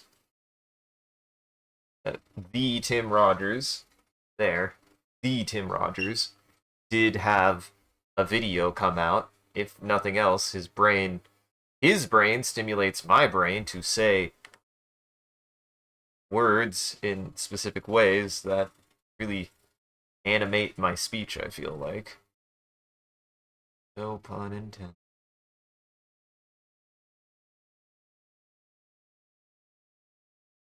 His verbosity has a certain kind of infection. Well, I'm trying to think of what you would describe as something that causes infection. Infective has a somewhat infective nature to it. But then again, I oftentimes find that when I really get into any given creator, that when that if their vibe matches my brain well enough, I start just adopting certain kinds of shared entertaining ways of talking and describing and speaking. So this is where I have to give credit to Mr. Creator. Mr. Creator, his last name is Creator, Tyler.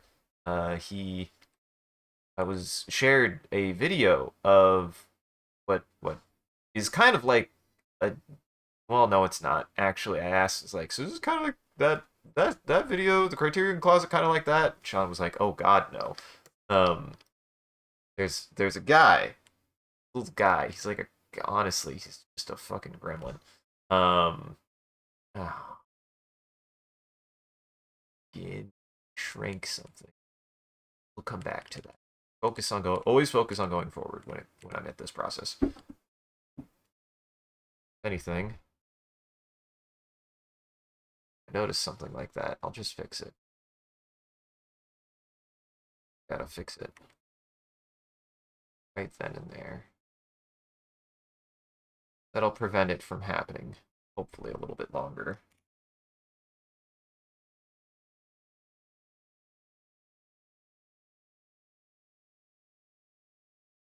Tyler, though, in this video, I don't remember what it's called, unfortunately, he goes and meets this guy, and they have a somewhat wholesome but somewhat unhinged kind of like social interaction in which they're just being weirdos. They're just both being weirdos, and I love that kind of shit. But they're like kind of just generally discussing music, generally discussing things, generally being kind of goofballs. And at one point, I don't remember what necessary, if there was even any context for why he asked Tyler this. Uh, but I want to say he was something along the lines of like, um, what is something you do like every day? I think it's just genuinely the question they asked Tyler is, what do you do something that you do every day?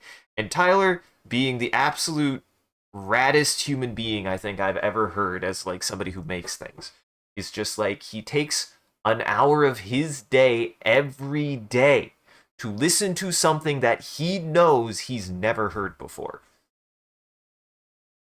That's that's genuinely respectable. Like, absolutely honest to God, like, that's somebody who cares about his craft. That's somebody who cares about what he does. That is a tall order. Even for me, who feels like at least he tries to do something along those lines and is always open to experiencing something new, I would say I have actually a difficult time going out of my way to find things that are new. That is something I totally struggle with on my own. And Mr. Creator can say that every day, maybe not every day, but can say every day he goes out of his way to find something new. That's absolutely the biggest respect I could give anyone who does anything along the lines of anything that I do. That is some genuine advice that he gave without giving advice. You want to make anything, if you want to make something, if you want to be involved in something, you need to be involving yourself in it as a medium as much as possible. Otherwise, you are not going to develop. You're not going to learn things you would have never thought to learn. You won't learn things to do. You won't learn things to avoid. Sometimes the best thing you can get out of something that you might still not enjoy is, well, whatever I do, it ain't going to be that, like engaging with things, but being willing to admit, like, that wasn't really for me, actually, is still more important than avoiding something that you feel might not necessarily be for you. And then it goes both ways. What if you find something that you were like, okay, maybe I was more into that than I thought I was?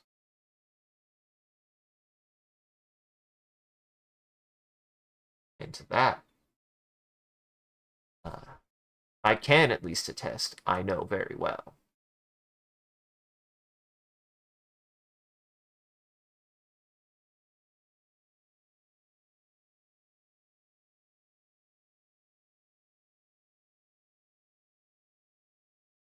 And that doesn't mean you have to go out of your way to watch or experience things that are going to make you upset or anything.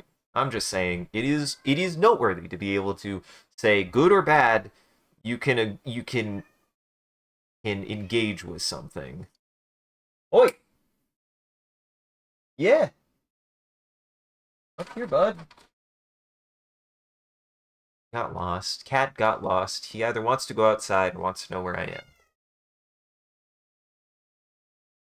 I love Cat, but I think I made him a little bit too clingy. Yeah, up here. I've been up here. What? What are you doing? What are you doing? What are you doing?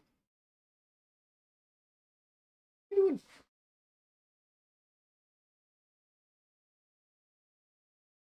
Oh boy. No, he doesn't want to come up. I specifically made room on my lap for you to jump onto my lap, and then he didn't jump onto my lap.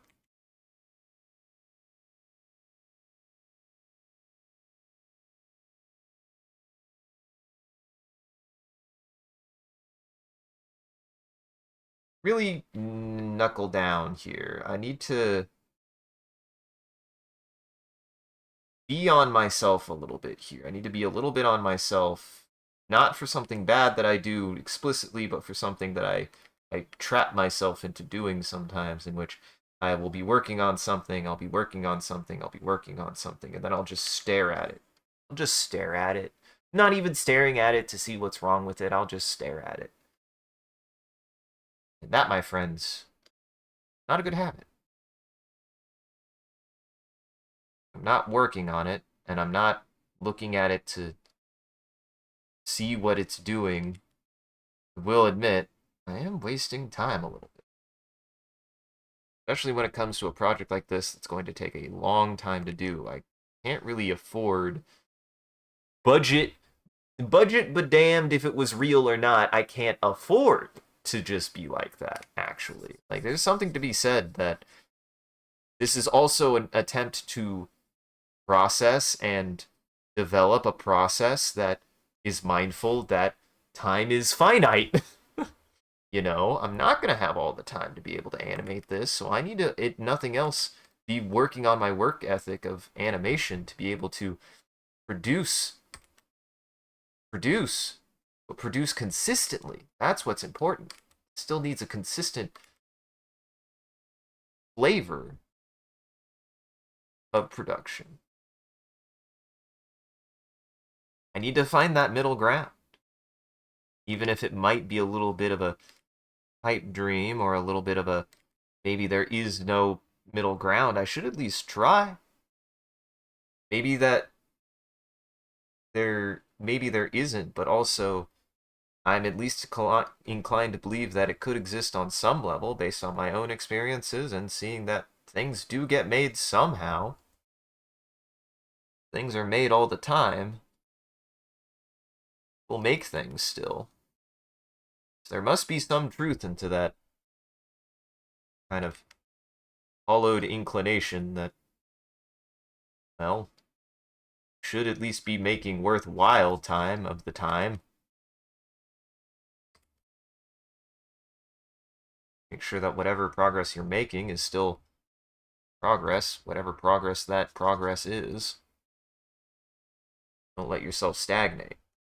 Yourself on. I have a pretty nasty habit amongst my nasty habits of stagnating because I stop for a moment to quote unquote smell the roses and then lose my momentum. That said, I'm going to stop to not smell the roses but smell the coffee. We'll go ahead and pour some.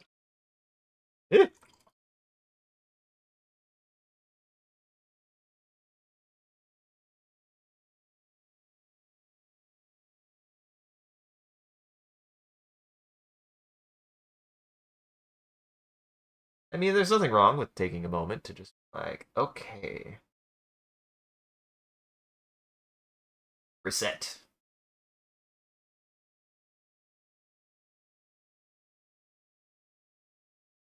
But I will say I want to really train. This is always a kind of effort to train that kind of discipline to like be able to, have a little bit more resilience to push a little bit farther and keep on target a little bit cleaner and a little bit nicer.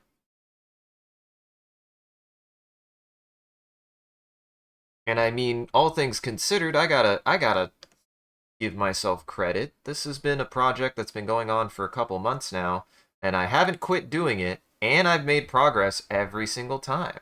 I don't think I've necessarily stalled out on this project. I actually haven't really stalled out on a project until fairly recently with the Spinosaurus. I kind of stalled out a little bit. And even then, every time, I think I made some genuine progress. At least the Spinosaurus has been the project that's taken me the longest for that kind of drawing, but I've afforded myself a little bit less time, so if I'm going to do that, I need to afford myself a little bit more understanding of what I'm capable of drawing in that time. I should still always be kind of operating under the intent that the amount of work I do in a single sitting is going to be the amount of work that I do complete a project of that kind of caliber. So maybe it's also a time to re-examine what I can do in that time and to make sure that in the future, if I do decide to do it in streams, that I make sure to narrow in what I'm capable of. Sometimes you have to do that.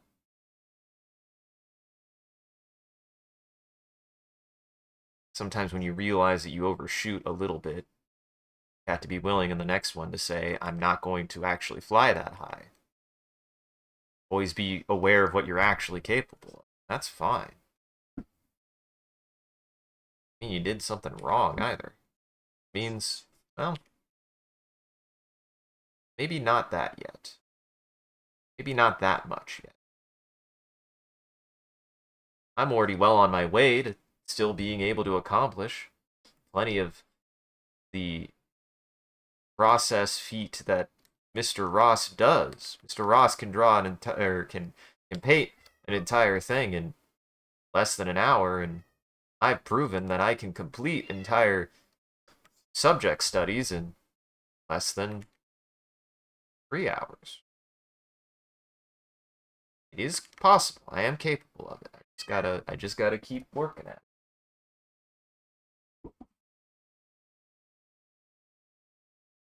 Who knows? Maybe between a subject drawing, I do my mountain study. Or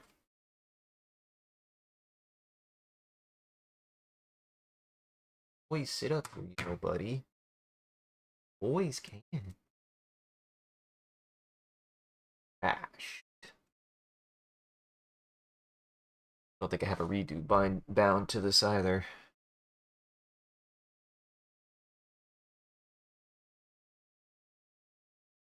Ah. No, you can't chew on my face. It's trying to chew on my face.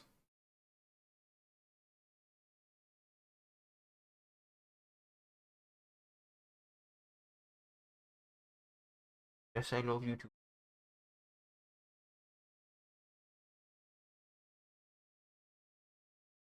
He's here. He's here to bother.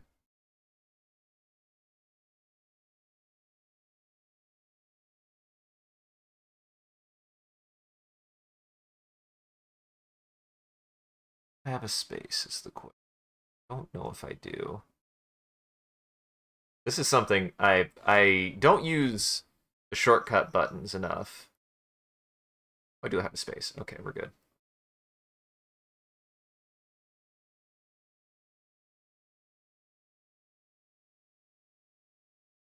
There he goes.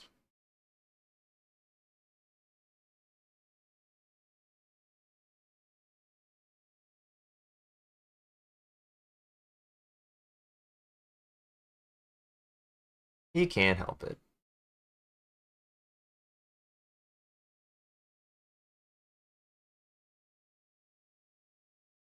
He does wish at all times, it seems, to Just go outside.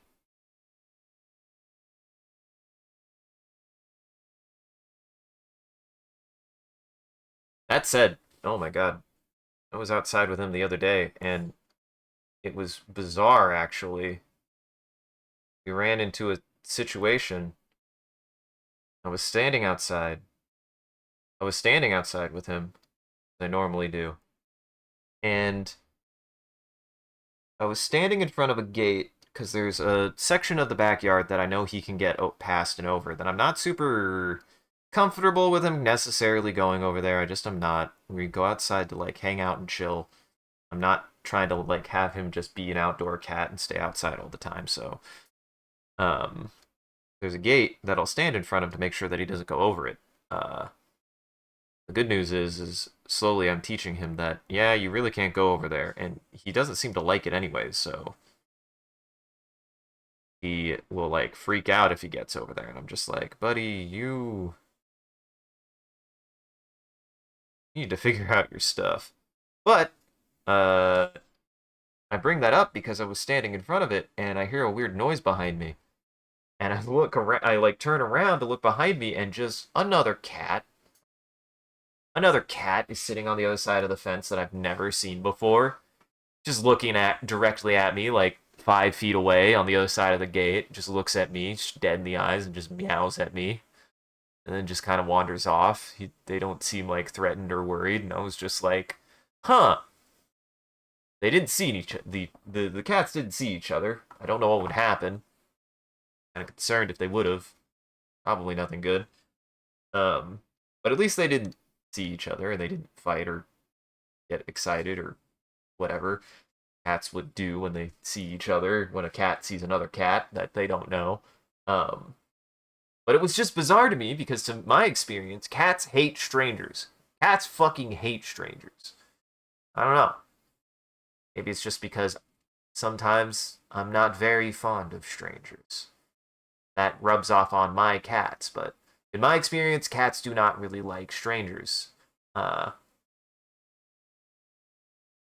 and this cat just on a first meeting seemed at least certainly not like scared of me and not freaked out by me and just was like, "Hey, what's up?" Like we didn't interact. I didn't try to pet it or anything. I'm sure if I tried that, that would have freaked it out. But like, is just being a guy standing there that the cat saw. Our interaction was pretty complacent as far as like, "Hi," which to a stranger cat is foreign to me, and vice versa.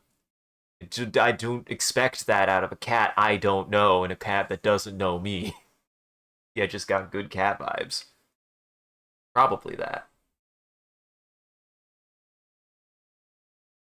I mean, I feel pretty confident that I just have good stranger vibes in general. Like if I'm the stranger in question, most people's inclination is not to distrust said stranger. Though the irony is I find that as many people are exposed to me, I run into a camp of actually you're kind of obnoxious and I don't like you, which hey, fair enough. I ain't meant for everybody. Not everybody's meant for me. But at least as far as being a stranger goes, actually, which I'm totally fine with, by the way. Like, I don't mind being the stranger. In cases like that. In if I am the stranger, that's fine. I mind being the stranger. I don't mind being the amicable stranger. Probably does mean that a lot of people think that I want to steal their organs. Don't know why. Don't want those. Why would I want those? They're gross. I don't know what I would do with them.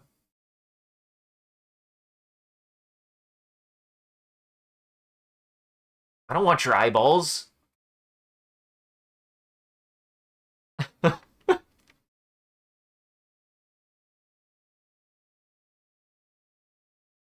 It's messy and gross, and I wouldn't know where to keep them, and I'd probably just throw them away.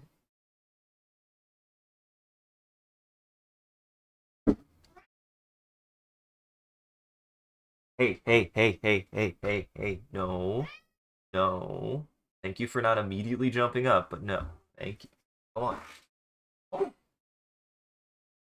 Wants to go outside. Or he wants to play. I will play with you after, I promise.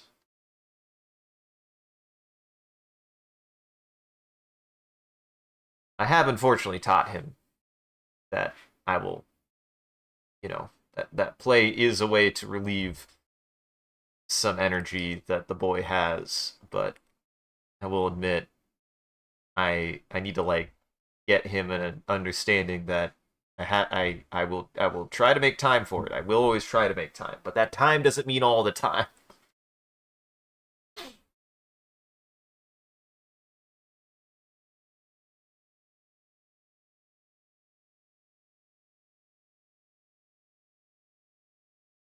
Dang, we already hit 2 hours.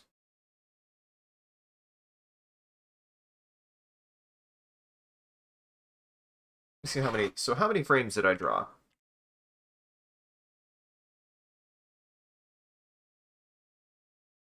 think we started with what? Around here?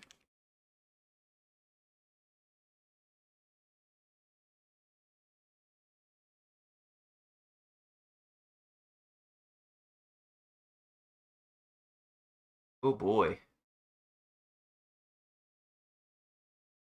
I mean, I did start a little bit after an hour. It hasn't been that long. This is what I'm saying. I need to really be willing to. You almost sometimes have to like fight yourself, I think, a little bit when it comes to this, especially when it's like a lot of monotonous work like this, where you're like doing over and over and over again something. I think there is a little bit of that temptation to be like, you can take like a little break here, you can take a little break there. Discipline demands that those kind of like feelings you should be like, no, no, no, no, no, no. Chug that coffee. Get back to it.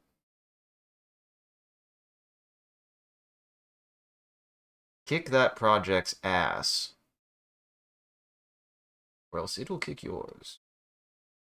Always be the one doing the ass kicking in a project.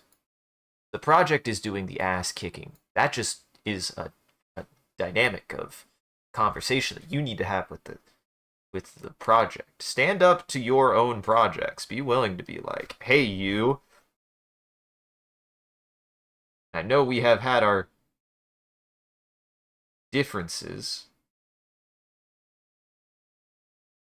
but the fact remains that I'm going to finish it. In that assertion of resolve, sometimes resolve just comes down to the inclination and the promise to oneself that you will see something through to the end. Heck, maybe this, like I said, maybe this won't even work the way that I want to. Maybe the animation itself will be kind of meh, and maybe I'll try to upload it and it won't work from the perspective of, well, Twitch ain't gonna like what I try to do.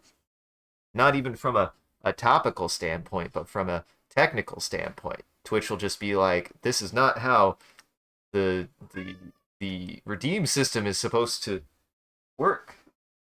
It is not the intended implementation of it. Time to juggle cat. Time to juggle cat while I work. This is just practice for other things. Juggle cat while I work.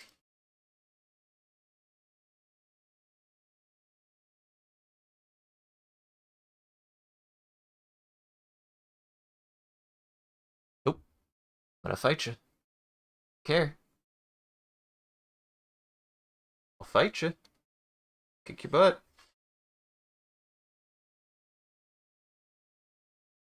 Come on. Sometimes you just gotta be willing to politely kick cat's butt. You don't have to be mean, you just have to be willing to show that you're not going to let them do it.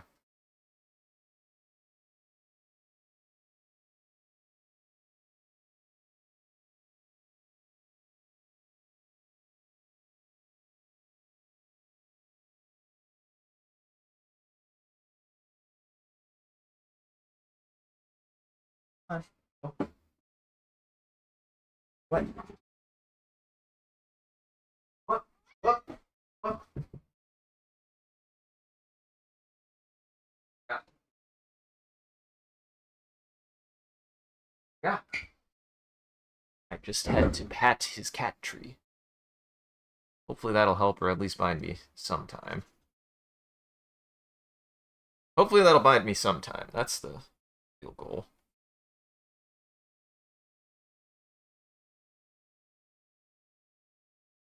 That's definitely faster, though. Smarter. Smarter. It's not about pride when it comes to stuff like that. It's always worth doing something. Especially if it looks good. Especially if it looks good. A process is a process. And if you find a faster way to do something, that is always a good thing. Don't let anybody make you think otherwise. There's not a minimum amount of effort that you need to put into anything to make it look good, actually.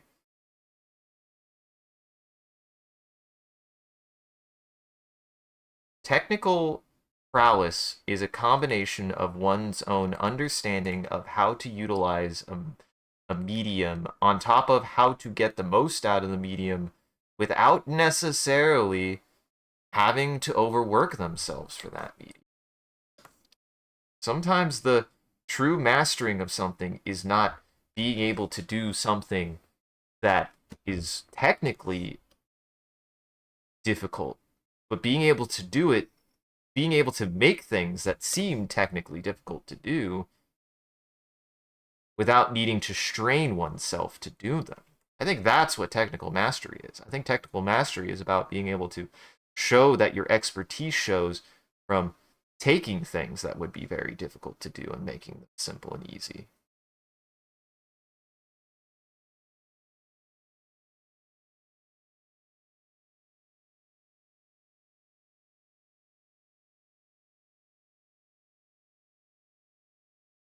Just gotta hunker down.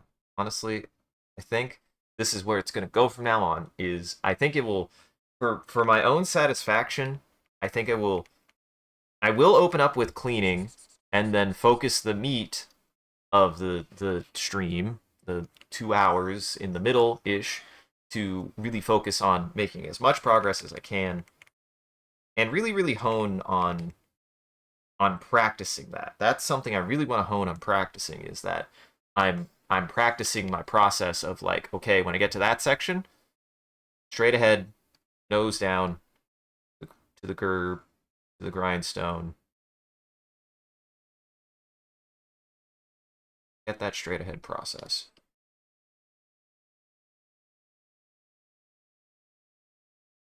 Because what that essentially does also is that gives me material to process. It gives me material to work with.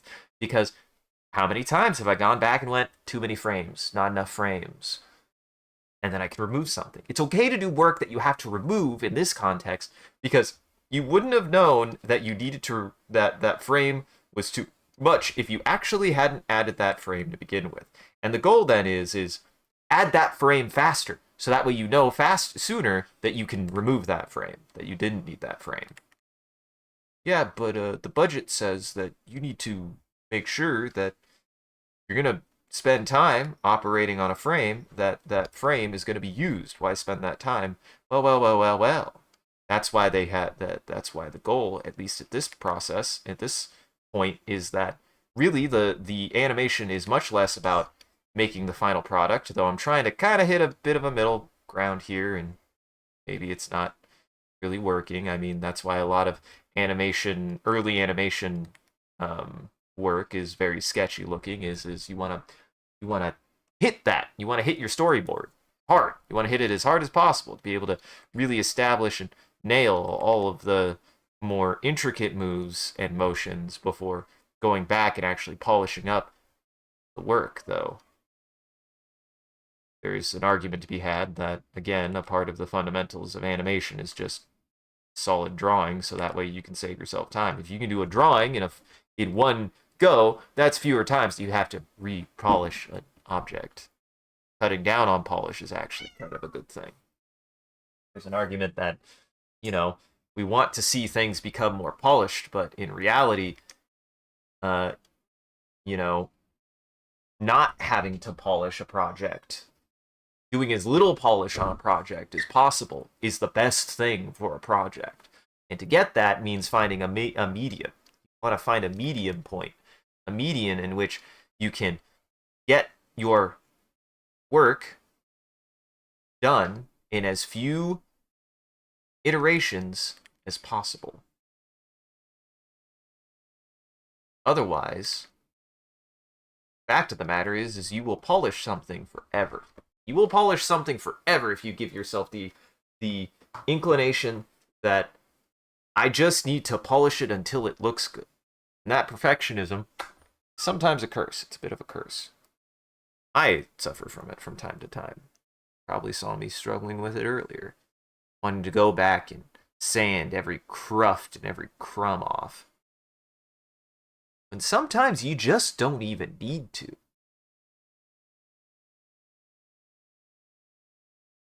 That doesn't mean I can't get sloppy. It doesn't mean I can't still be aware and try to make shapes in the right spots where I need them to be. But it does mean that, well, I can't let that bother me.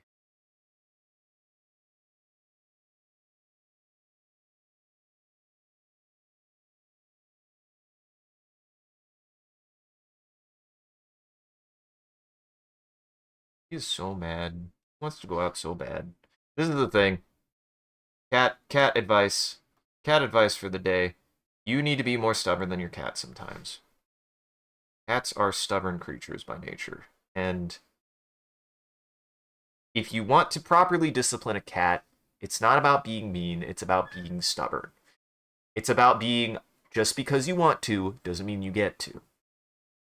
That's not mean. That's just kind of a reality that the cat has to learn through time. Stand up to your cat. Don't let your cat bully you. Cat will be a bully if you give them the opportunity to. And that doesn't mean that the cat is bad. It is kind of the way that cats are. They're very demanding, and when I mean demanding, I mean literally the term demanding. They demand things.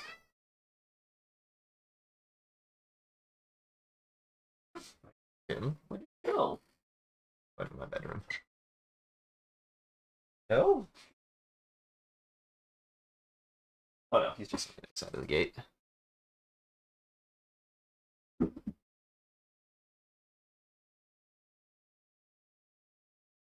But sometimes you both have to be a little bit stubborn and a little bit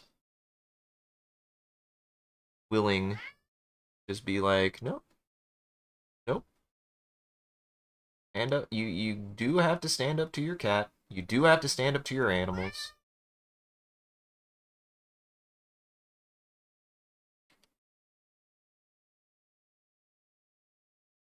That said, like animals can develop. I do think at least animals can develop a sense of at least spatial morality. Again, I'm not dumb. I don't think morality is something that animals all innately really can possess, but not in a negative way. It's a more complicated thing with animals for the fact that they're simpler. Um, but that doesn't mean they can't. I've seen my cat be guilty. I've seen my cat be pretty genuinely upset if they're like, oh, shoot, I did not mean to do that. Cats can show that level of compassion. Just have to instill it in them a little bit. You have to be willing to you have to be willing to show by example. A lot of animals work off of examplehood. And to a certain extent, you got to be a little bit of a cat to show a cat what kind of cat you want them to be.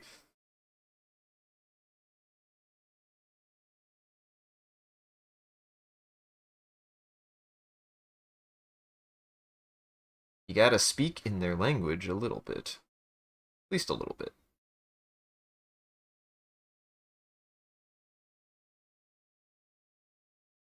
Ah! Ah! Missed a line. Missed a couple lines.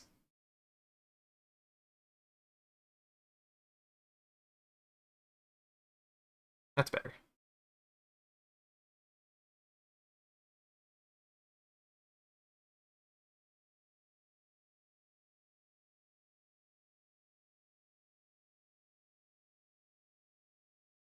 And to anyone who wonders how like Bob Ross is so fast, it really isn't fastness. He just is very innately familiar and very like innately confident on when and where he wants to use a specific medium for a specific thing. His whole his whole deal that I'm sure a lot of people do know and probably artists and people have understood and analyzed is that he's wanting to share his knowledge on that. He's very in tune with what he does and very in tune with the idea of trying to show that and convey that, and that it's not just about him showing that he can draw, but about him showing that what he does is something that is instilled, it can be distilled, it can be replicated, it can be shared. He's sharing it. He's not showing off, he's not trying to flex on his artistic ability. If anything, he's trying to display his artistic ability to help other people. It's a lot of his message, right? It's about helping other people. So definitely developed that myself, I feel like, over time. I mean, I've always liked and wanted to help people, so I totally understand where he's coming from. Helping people is something I care about.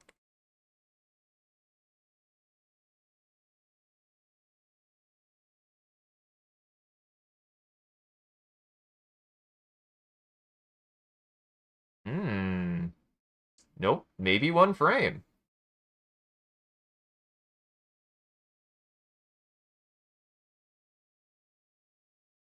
Because that looks like she's shaking it. I don't want it to look like she's shaking it. I want it to look like her hands are trembling. And I know what it takes to get that effect. Really.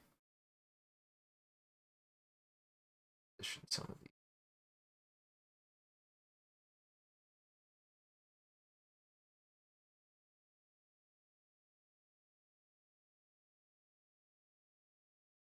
Kind of reposition some of these and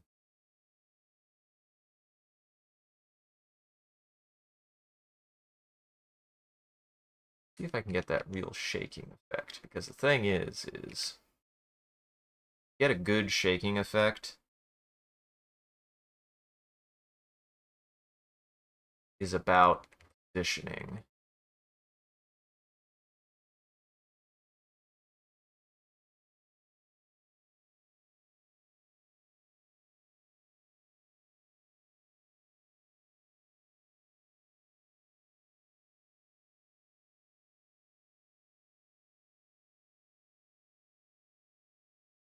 It's all about.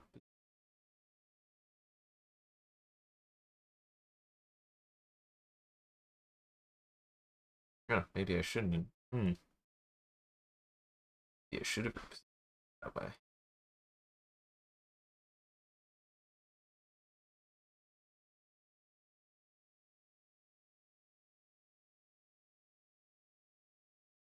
That's surprisingly slow.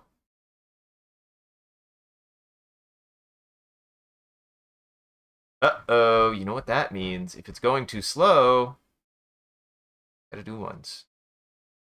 Oh no.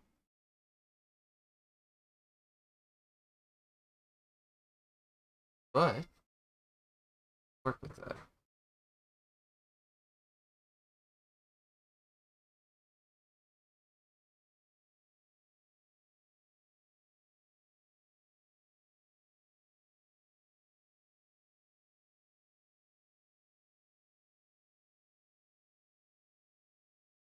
Hmm. On. Select frames. Motion classic.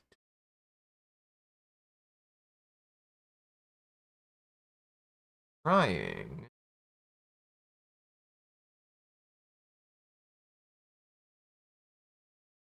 Might need to do frame, clear frame, select all frames, insert keyframe, move a frame.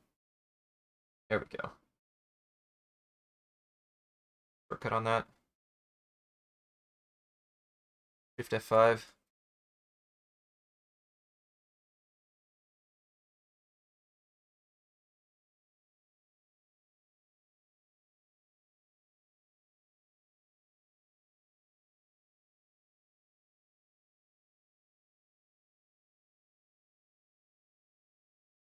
Maybe too fast.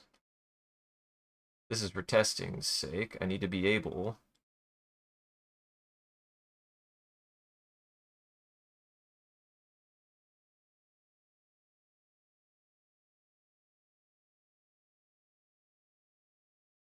We need to.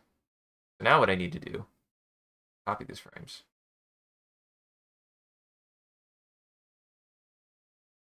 Paste frame. Paste and overwrite frames.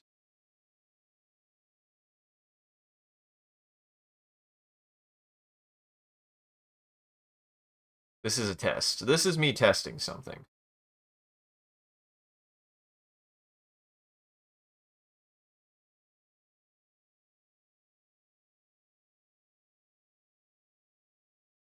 That's good to know.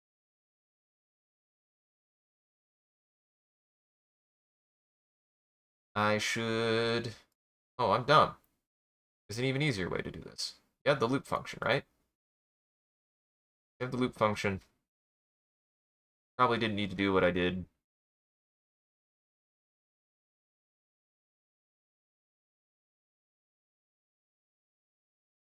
There.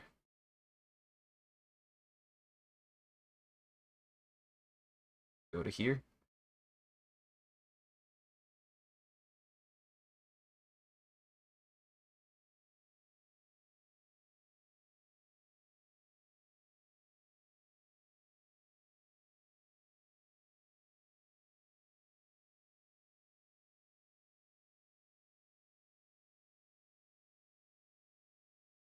Hmm. I need in here.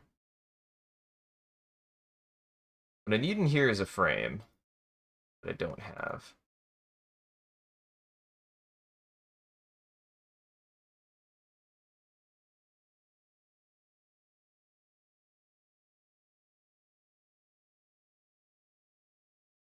I need to make these all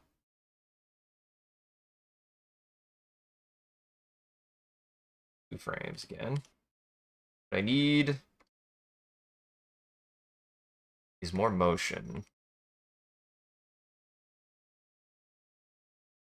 For starters, yeah, this goes right. This one is up. You are inconsolable today, sir. No, what? What?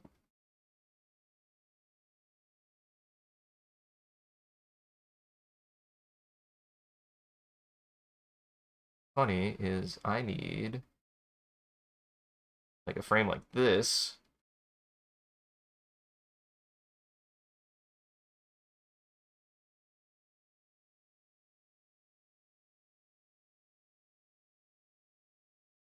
Cut.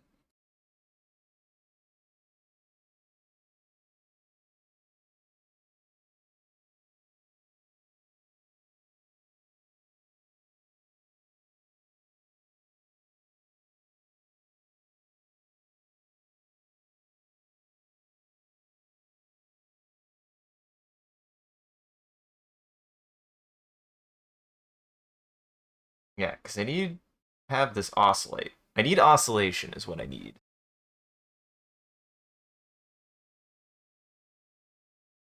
I need to try.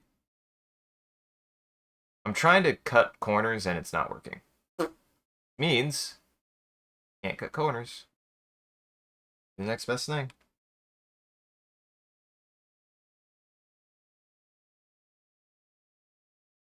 That one right.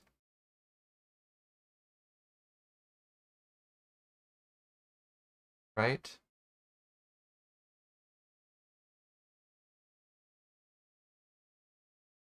This one.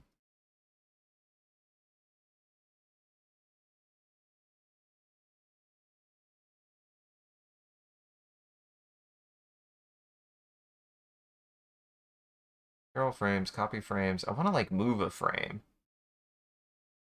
I like want to physically take a frame out and put it someplace else.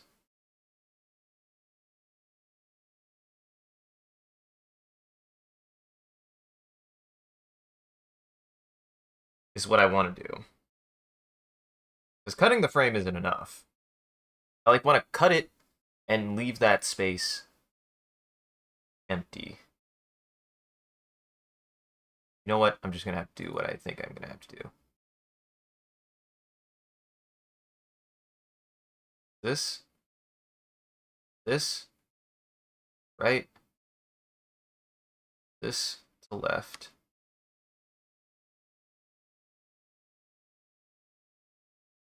There, that's what I need to do. Hold on. We're gonna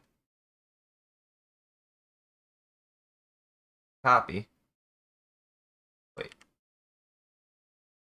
We're gonna copy this here, this frame here, paste frame. Oh, paste an overwrite frame. That's in between. This one, need to change.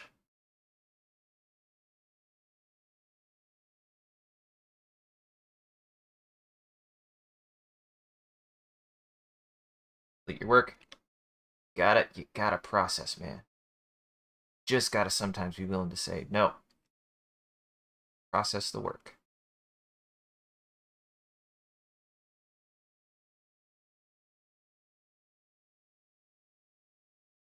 Just a test.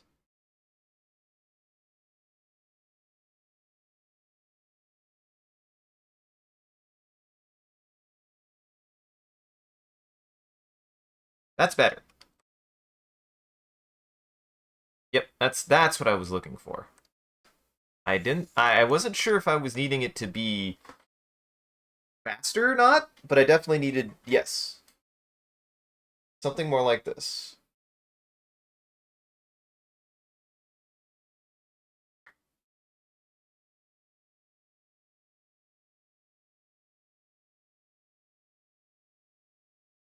Which is the layer that's selected. Stop.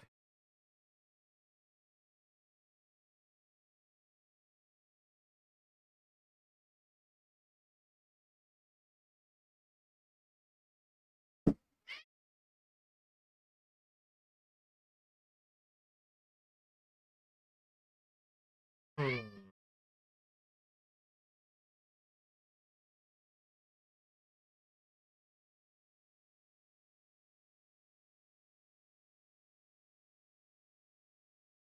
Let me check something. Really? Yes. Yes, you do fine. Yes, you do fine. No, you don't. You have three. What then?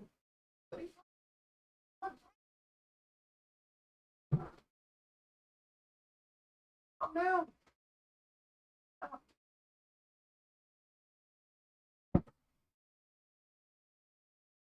What? Going outside yet? Not yet. The impatience of this boy.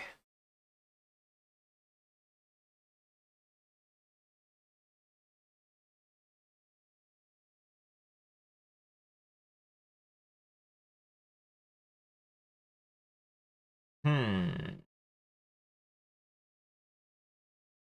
That's definitely the right motion. Time to be a little bit crazy. Time to get a little bit crazy with it.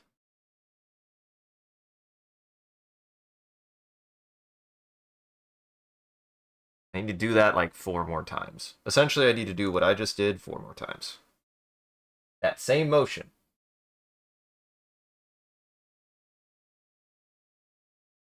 Or something like it.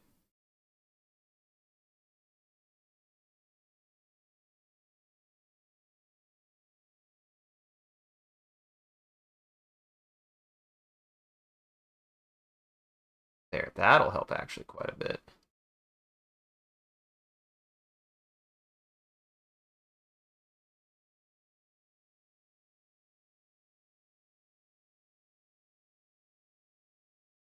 That'll also help keep it much more. It'll help me keep it much more consistent.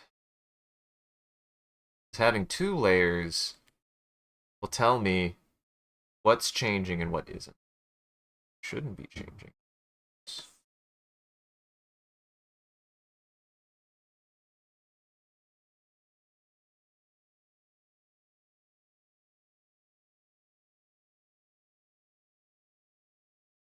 And yes, if you are wanting to do animation, this is what you have to do.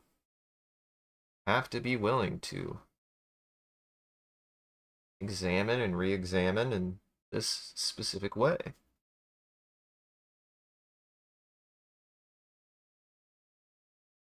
Okay, I need to apparently increase my onion skin game. That would probably help keep me from getting off course as much as I do sometimes.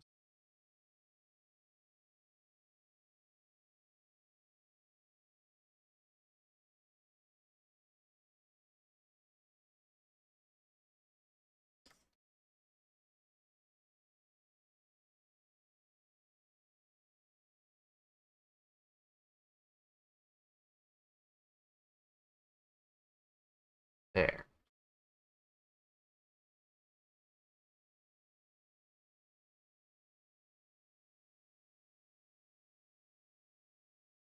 Just gotta sometimes keep on, be willing to just push. Push ahead. Just push ahead. Push ahead.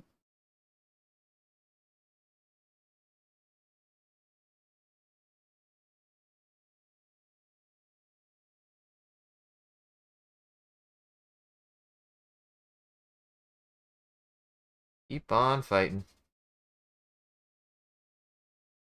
Sometimes fighting doesn't mean being mean. Fighting just means fighting. Lots of reasons to fight.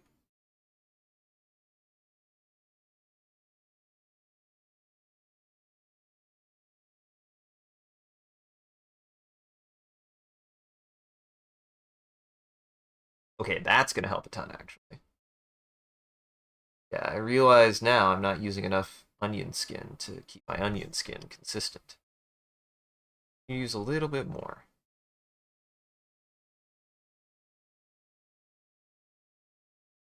The more solid the lines, the less it will do that. There might be a little bit of dithering, a little bit of back and forth, but at least it will prevent the shrinking.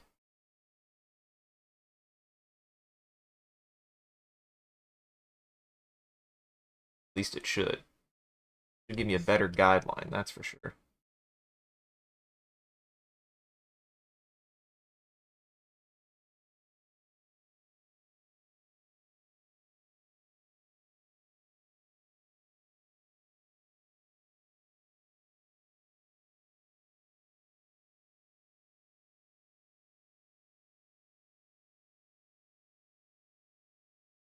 There,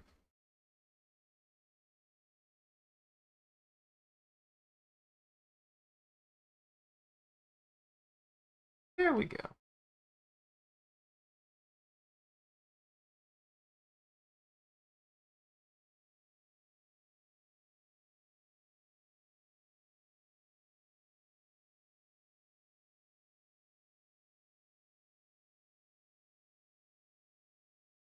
Sometimes you just gotta keep on. You gotta try something a little bit different and realize, oh shoot, that helps. Try something a little different and notice like, oh shoot, that could have been doing that sooner. Okay. It's better to realize you should have been doing something than to never realize it at all and keep doing it the same way.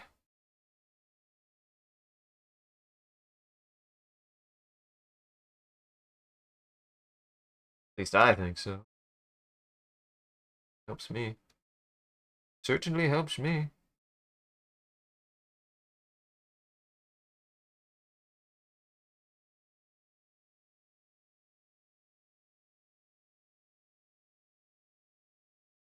There we go. Much better.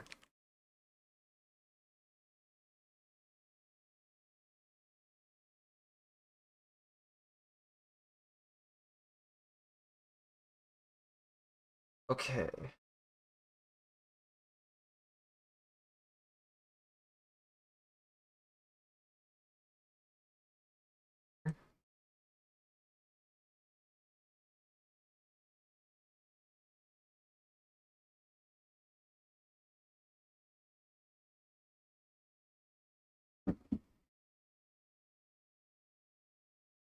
Get in there. Just do the thing.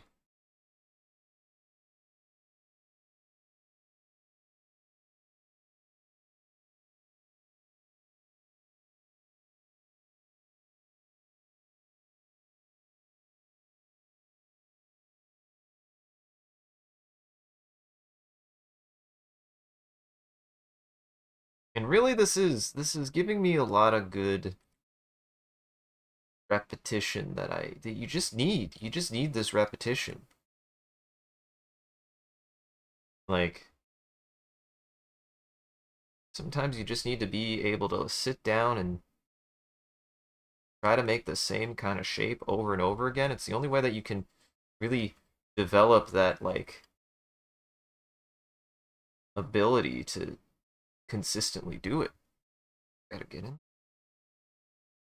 Try it.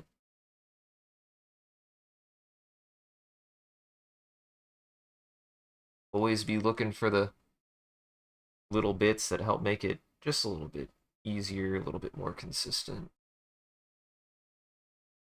And that's why specifically this project I really focused on. I still have this is what I would say is the bare minimum of shaping that I want to like do to be like I am accomplishing shapes, I'm accomplishing proportions. I don't really want to do anything more complex than this, at least not yet. Even if I was doing more dynamic or active animation, this is very passive animation.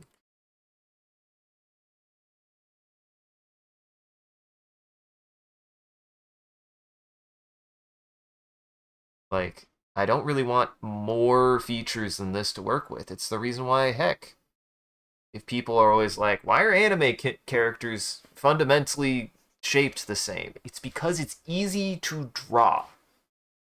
It's easy to draw. Easy to draw is a good thing. Easy and appealing to draw is a good thing.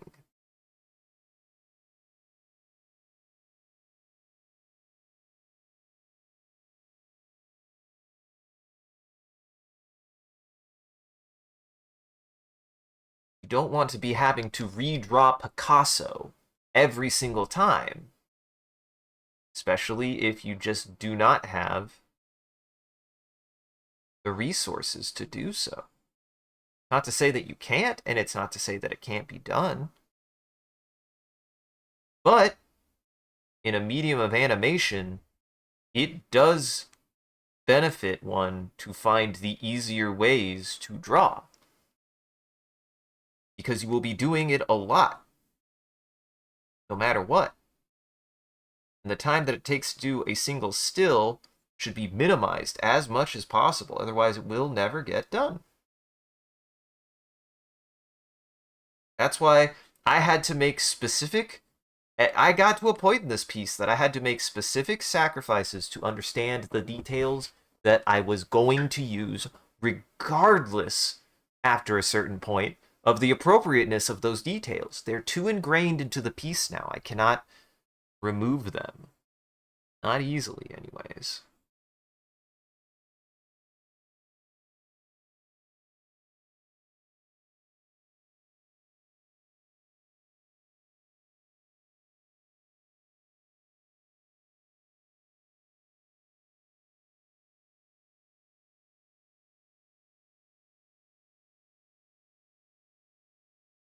After a certain point, certain proportions and shapes have to stay pretty aligned, or else you run into inconsistencies. You can't add details. You can't add details after the fact. Everything that is in your first frame, be in your last frame. You should never add anything that isn't already there, or that wasn't introduced later. You do not add something to an animation, to a frame of animation, based on no context for that thing to suddenly appear. You have to provide context. Animation is about supplying context a lot of times. Things don't actually really happen for no reason in animation. Animation does demand a certain amount of logic, even though people would argue that cartoon logic is that cartoon. It's completely wacky. It doesn't have to make sense. And that's not actually true. Even the legend Chuck Green would say that a lot of his animation came from a sense of logic and understanding of things, as well as a way to bend that logic. Comedy from it is about being able to play with expectation, but without eliminating logic. It's not just random, but it's also not just sensical.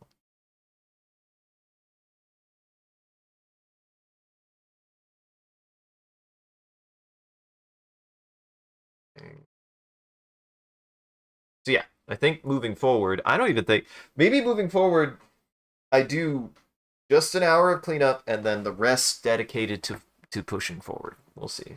We'll see. Still haven't quite hit 3 hours yet. Because I feel like the last couple times I've worked on this, if I'm gonna say I like stalled out a little bit, I stalled out a little bit on production. I stalled out a little bit on production of making forward motion of progress.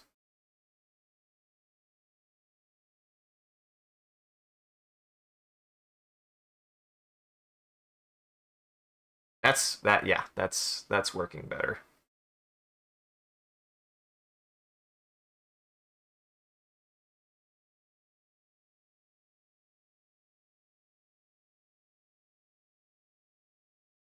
Yeah. Yeah. Yeah, yeah, no, that's going.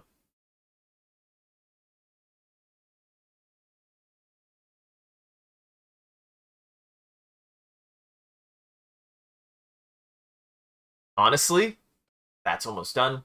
And then I've almost finished this motion. There's one more motion that I don't really have planned that I'm gonna have to probably struggle with, but this is looking good. This I'm learning like okay, gotta make these mental notes, maybe physical notes. Be like okay, use longer onion skins, stuff like that. Because like I think that this I've cleaned up a lot of this bit, and then moving forward, I've done a better job of yeah keeping shaping much closer to the chest. So I need to onion skin a little bit farther back. I think I'm pushing my onion skins not enough frames back. I need to find a good medium. I think 2 to 3 frames is probably where I need to be for stuff like this, especially if not a lot of things are moving. Because as I can tell, I'm keeping I'm keeping it much more shape correct when I'm able to look a few frames back. You know, yeah, that's looking really nice. Got distracted. I did get distracted. I'm sorry. I get distracted. One does get distracted. There are some good distractions out there, everybody. Always be willing to accept.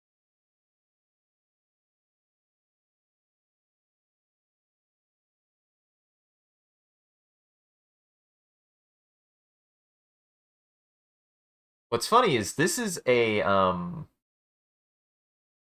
again an animation kind of tool. This is a motion tool that I have used actually since elementary school. Like I don't know when or why I learned this technique, but the ability to make something shake like this, like shake erratically, to like be like it's building up anticipation. That's like something that is a fundamental animation bit that I have done for a long time. And for me, the way to get it to work is you want stuff moving, you want stuff skipping enough that it shows that there is pent up energy. You don't want it to be too much motion. It kind of moves inside of a circle, inside of a range. But if you like say start, let's say you start in the middle, you want to, and you, I usually just naturally move right first. You want to move right, and then the next motion should usually be some way left. And then the next motion should be some way down, some way up. Like you want to like kind of act.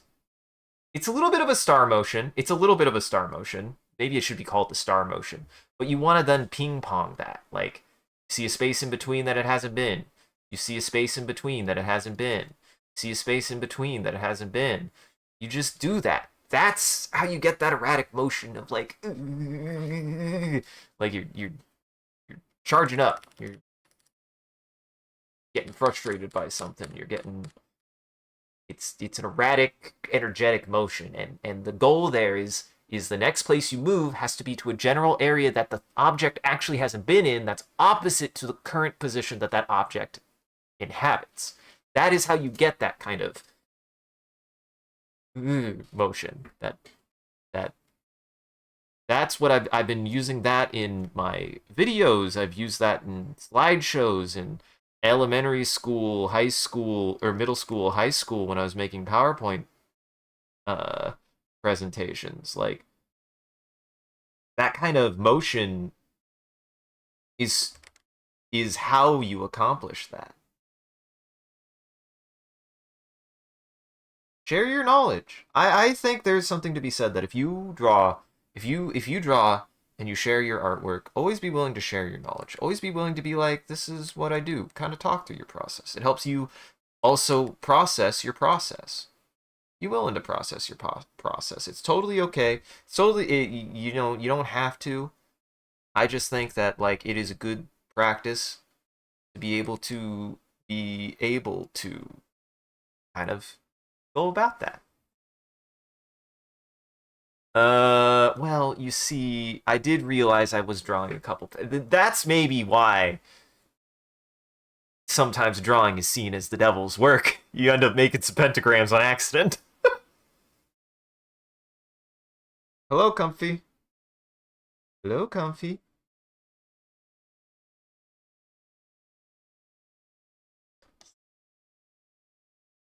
I'm processing my process,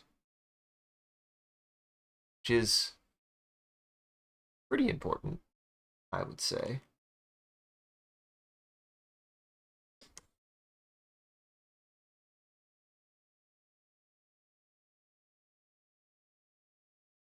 I also know a lot of people use, well, not a lot of people. I know blur tweening is a thing. Motion tweening, I think, is what it's called. I'm not super fond of it. I like the like solid tweening. I like when an object bounces around. Like I've tried motion tweening. It's okay. It's definitely very situational. I think you would get more value out of motion tweening in situations of like probably a lot more speed. Like if it's a high action object, you get a little bit more of that, and that's when a tween fades in and out. Motion, if I understand correctly, motion tweening is when you take a frame and it fades in and out. I personally do not really use motion tweening. I personally like just solid images that transition from one frame to the other, like just solidly. Um, but I haven't experimented much with motion tweening. To me, that's a more specialized niche tool, anyways. You really have to find a good situation for it because it can. I could see its utilization. I can. I just the ghosting is kind of like kind of It's a little weird. Really usually fit my aesthetic.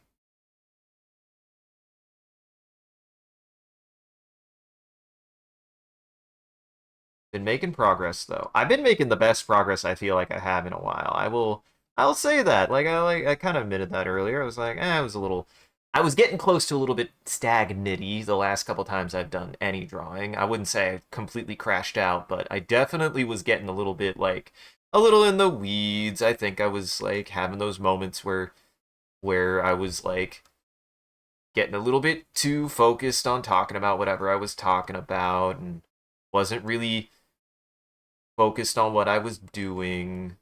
Today has been super, super, super productive, though. I feel very good about where we've gotten, and we get a little bit closer. I feel like every time we get a little bit closer to me solidifying a like my fundamentals of animation for a like process, right? Like I've kind of gone back and forth, and it looks like I'm gonna cut up the stream into segments of progress and segments of fixing, so that way I feel like I'm kind of hitting both sides. It might vary which one I focus on. Honestly, it just might depend on the day. Some days I might focus more on cleanup. Some days I'll focus more on progress. Uh, I'm starting to notice that if that is the case, like if I am in a day like today where I'm like, I really can focus on progress, I really should focus on progress. Because if I can focus on progress, that means we're moving to the end goal more. If I can focus on cleanup, that means I'm just making sure that the piece as a whole will look better. That's just polish. But one of these is significantly more important than the other. It is, I mean, being able to say that the animation is done is slightly more important than being able to say that the animation looks good. Um, the goal is to find a middle point in that, right? Like, that's why I'm at least willing to be like, I should still go back and like correct where things went off the rails, especially if I was having days where I was like, I tried to really focus on progress when I probably shouldn't have.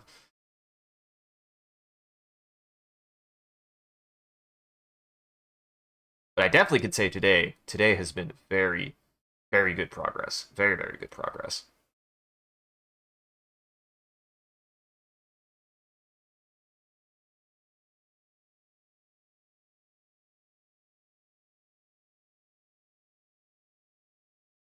She looks good. I've found a way to work smarter. I no longer color that in. I don't have to. I don't know. I think that was just a stubbornness thing. It was like, I don't want to switch over to the paint can. That's a keystroke, but in reality, keystroke is a keystroke. It's still faster. Which means that when I actually get to coloring, I think what I'm going to have to really do, what I'm really, really going to have to do is like be like, no, make sure all of your shapes and sizes and stuff are closed. You're going to be using that paint can. The paint can is going to save me so much time when it comes to coloring. I'm not going to hand color everything. I shouldn't. I freaking shouldn't. That's not the kind of animation I'm going for, anyways. If I can cut down on scribbling, I should. I should. I should. Nothing.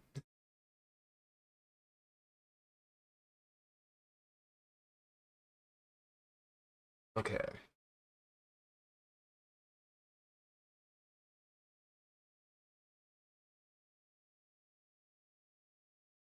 So now here,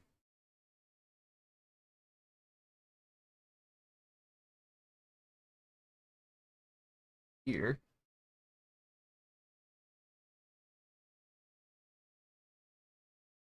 this same thing. I want to make it Trump. Energy is being pent up in the arms and the shoulders. So I gotta show that.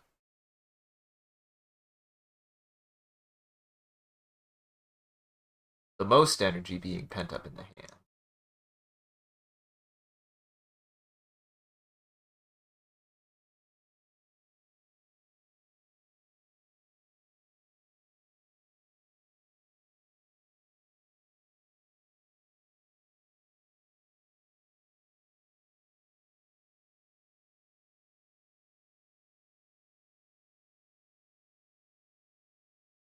But really, I today has been very, very productive. I have made Great progress.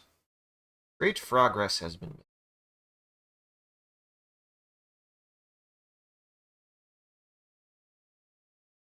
Kind of corrected some stuff that I should have. This is why I'm like, at the beginning of every stream, if nothing else, I should do a little bit of cleanup to make sure that the last frame I did is actually where I want to pick up and that there's nothing I need to change on the last frame. Because I kind of had a moment there where I was like, oh, nuts. Ah, geez, that's not actually what I was wanting. That's okay. Sometimes that happens. Sometimes you gotta be willing to fix stuff. That's why I'm like, okay, I'm understanding now that there's a little bit of give and take with that, right? Like sometimes you're like, oh, I with the onion skin. I'm like, oh, I added too many onion skins. I can't really tell what's going on. Oh, I didn't add enough onion skins. I'm only seeing only one frame, and I need to be able to see at least a couple more to make sure that consistently things are staying the same where they need to be staying the same. So that taught me a lesson of like being able to control the onion skins so that way even if every single frame can't be drawn the same, at least I'm using multiple references at the same time, which is some five brain kind of processing of the animation there, a little bit of being able to be like, okay, I'm looking at multiple references at the same time to make sure that all of these references are keeping things aligned to about the same kind of degree.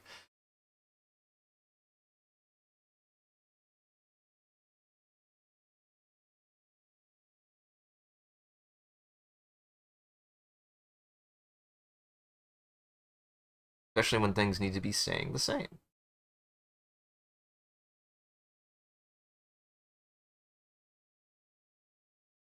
Also, how are you, Comfy? How was your day?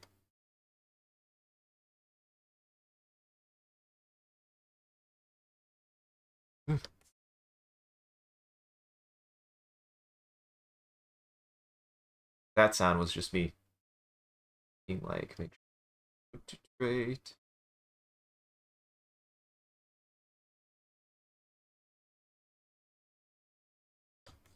Yeah, I need to do this more, especially if like I'm in a stagnant character who might be doing something like a specific motion with a part of their body, but other parts of themselves are like staying relatively stagnant. Like they're not necessarily moving, but that doesn't mean that they're holding still. Like I need to be willing to do this more. And again, this really is training my eye coordination and my ability to pick up on details that make me go, oh, yeah, that needs to stay more the same. That was changing, and I didn't mean to make it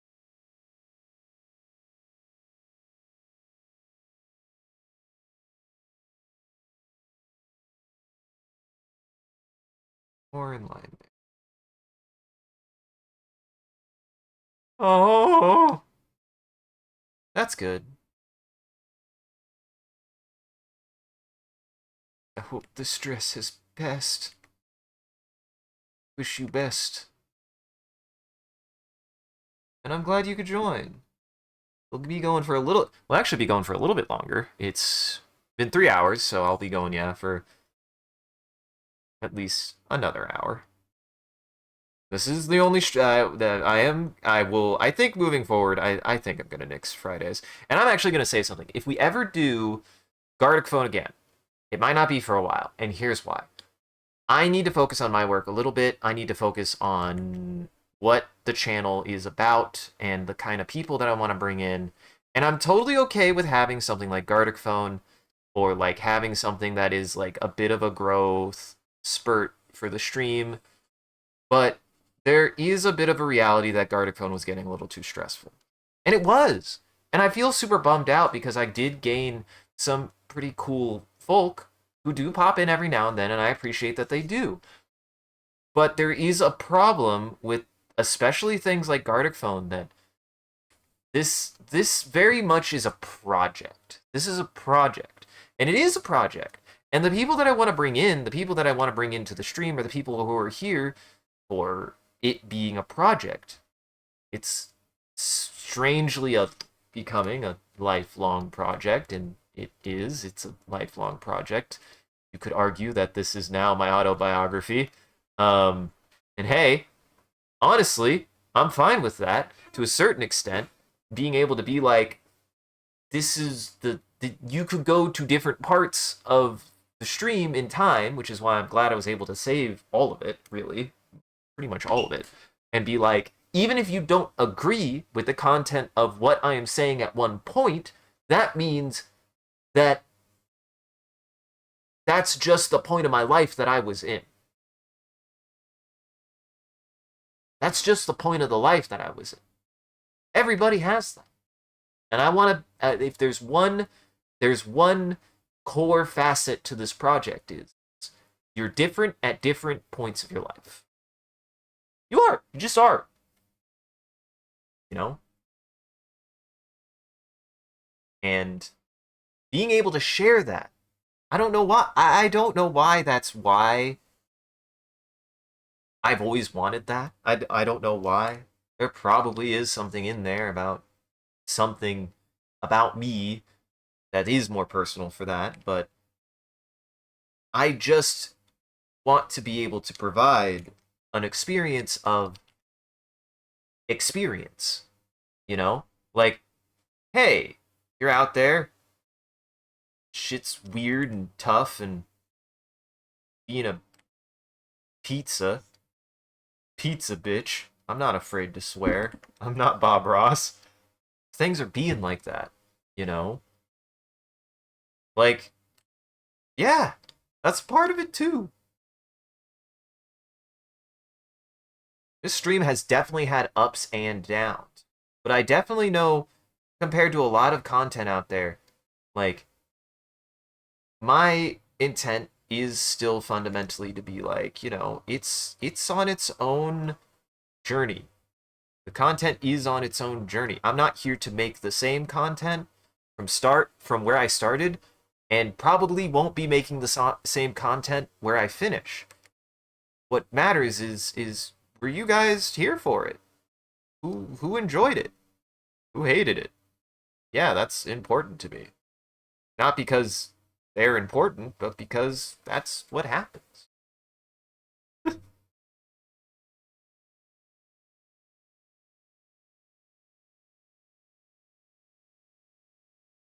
People I brought along and the people I picked up, it's a big, messy, floppy mess. So, eh. Uh-huh. Hey now, I do still kill ants for fun. Just, in another game.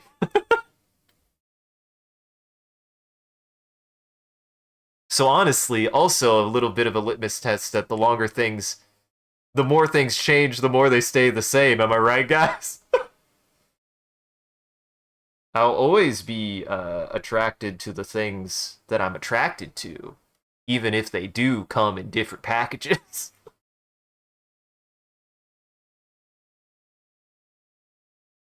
It's Helldivers. I'm talking about Helldivers.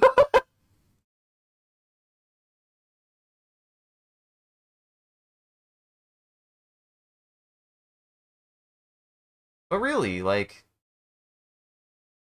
you know, I don't see me necessarily stopping a lot of any of this, and I just want to see where it goes at this point.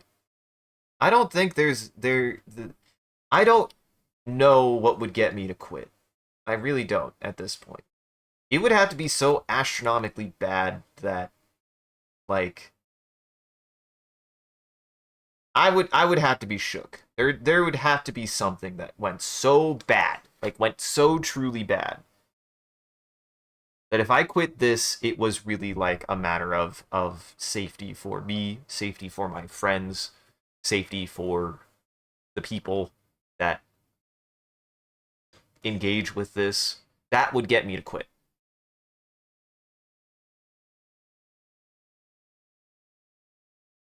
Because if I somehow got associated with something like that, that would be a problem.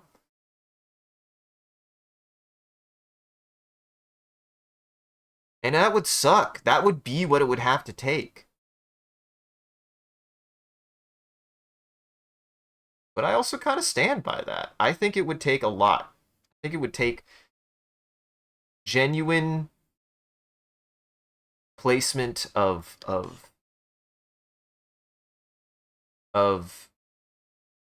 endangerment to have to get me to that point, because this matters to me and it matters to the people I share it with and the people I involve it with. If it didn't, we wouldn't keep doing it. I wouldn't keep doing it, that's for damn sure.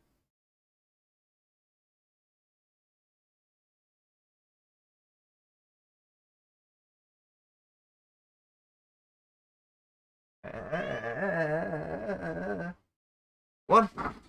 What?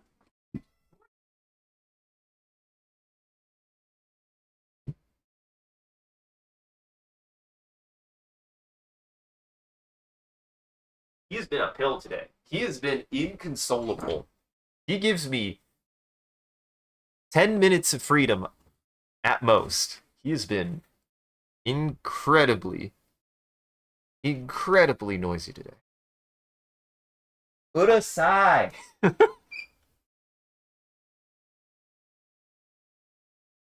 We were kind of talking about Englishisms that we've adopted through Tim Rogers, because Tim Rogers very much feels like, I think Jackson said it best. Tim Rogers feels like the kind of person who's constantly angry at the English language because he would rather be speaking Japanese. Um, this is not an insult to Tim. We love Tim. Uh, uh, and that kind of makes sense because a lot of times, like if you haven't seen it, highly recommend Tim Rogers' Let's Mosey series. It's what got me. It is fundamentally what got me the most interested in any kind of linguistics and any kind of interest of really, really being like, what is it? What would it mean to learn another language? It's quite good. Uh, and a lot of that is filled. A lot of that series is filled with kind of anecdotal linguistic nuggets that Tim Rogers is full of, because Tim Rogers knows Japanese and knows Japanese fluently, and even has adopted Japanese kind of like impressions of like expression that would make more sense in Japanese than in English.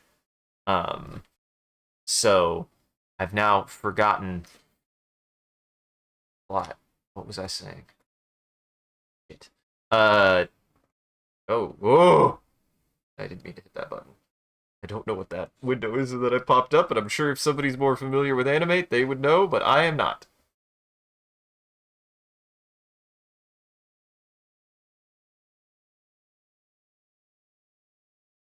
I lost the plot. I had a point I was going on, and I lost the point. Oops. This is something I need to train a little bit more, is I need to keep track of what I'm saying while I'm saying it.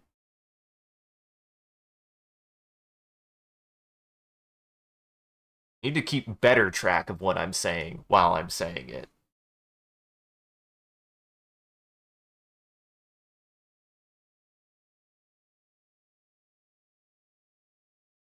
It's a nasty habit I have.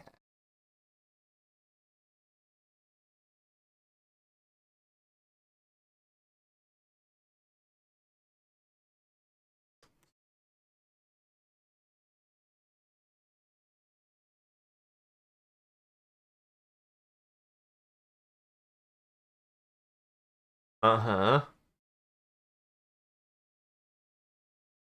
Now imagine that, except we like another language's word structure and stuff better than English. We. I certainly hate English. I got a compliment from my friends that I would be an anecdote that Tim would use about a person who, like, an interaction between me and Tim, he would probably describe me as a person who spoke, whose English was their second language, and whatever their first language was, they wouldn't know how to speak it either.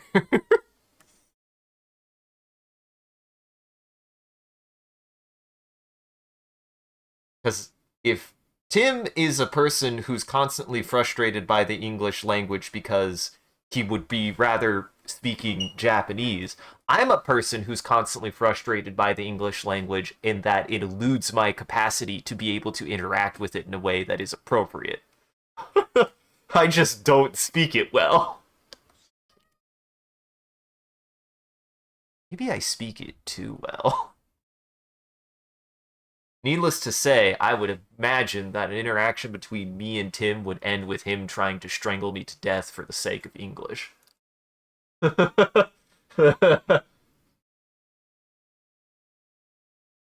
again, that comes from the idea that Tim Rogers gives off the impression that he would really rather be speaking another language instead of English.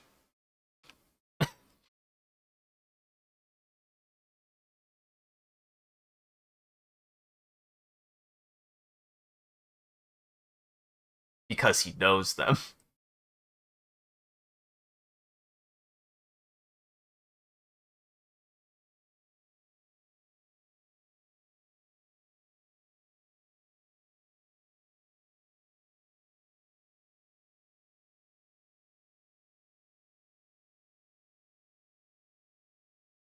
You know what?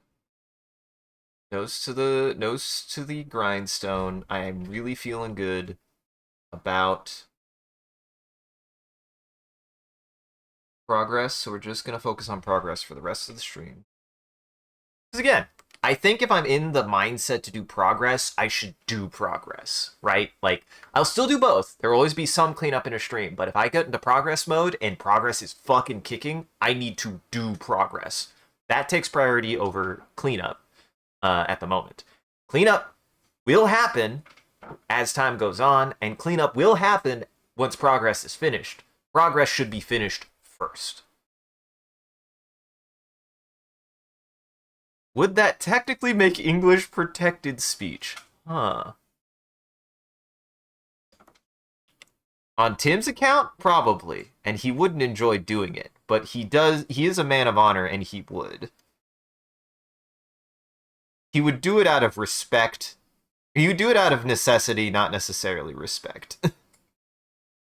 Or at least respect for necessity.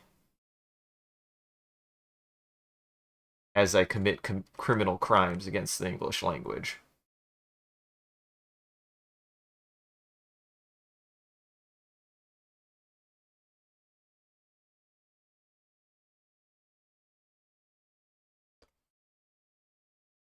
Or who knows? Maybe he would just love the way that I don't care about how I use the English language, that he'd appreciate it. He'd shake my hand. Maybe. I don't know if Tim Rogers is the kind of person who shakes other people's hands. I don't get the impression that he wouldn't.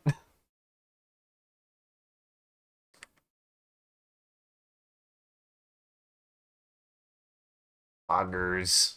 Yes. Always poggers. Always making poggers. Sir, I'm so close to making progress. He's so angry. I've noticed that he still has the same food. He's probably just like, new food. I'm like, you gotta eat your food, buddy. Uh-huh. That is something Tim Rogers would say, though. If you haven't seen him, that is something he would say. He would say something along the lines of, it's like he didn't even care how he used the English language. To him, it was just a blunt force object to impact conversations with. That would be something Tim would say, or I would imagine Tim would say.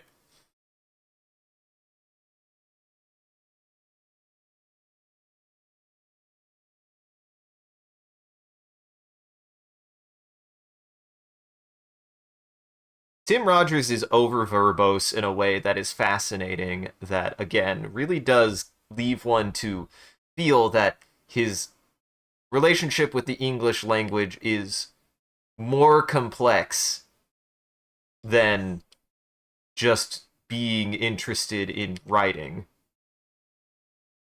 especially given his background in Japanese and seemingly at least two other languages. I think he knows Chinese or a Mandarin. He knows at least one other Asian language. I do know that about him. Don't know which one. I just don't. he does like to brag a lot about how he's both lived, loved, and lost in another language. So, and he has. Once again, hard recommend to his Let's Mosey series as an introduction to Tim is that you really get the full spectrum of him as a person early on in his career, by the way, of like what really solidifies him for the kind of like stuff he does now, I would say, is that Let's Mosey series, because you get a good sense of his sense of humor, a good sense of his sense of writing, a good sense of his sense of voice, and a good sense of his sense of self. Like he actually is a very well from experiencing his content, he goes into very introspective rants. And as somebody who oftentimes goes into very frequent introspective rants, I can get behind that. They're good.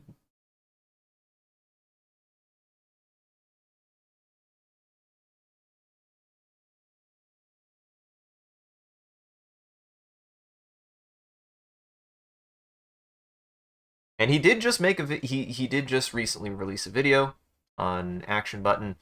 It's the first video he's released in like 2 years. Um, so, and hey, based on what he said in the comment section of that video, there are good reasons why it's been 2 years. Might have been more. Might have been 3 years. I don't remember when the Boku no Natsu Yasumi video came out. That was the last one that he did before this one.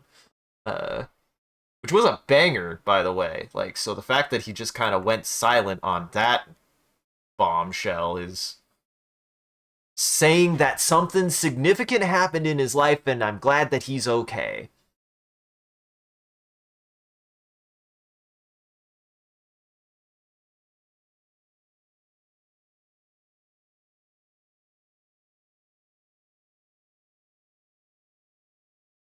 Sometimes that's the best outcome you can get for somebody who makes stuff on the internet and other things, so.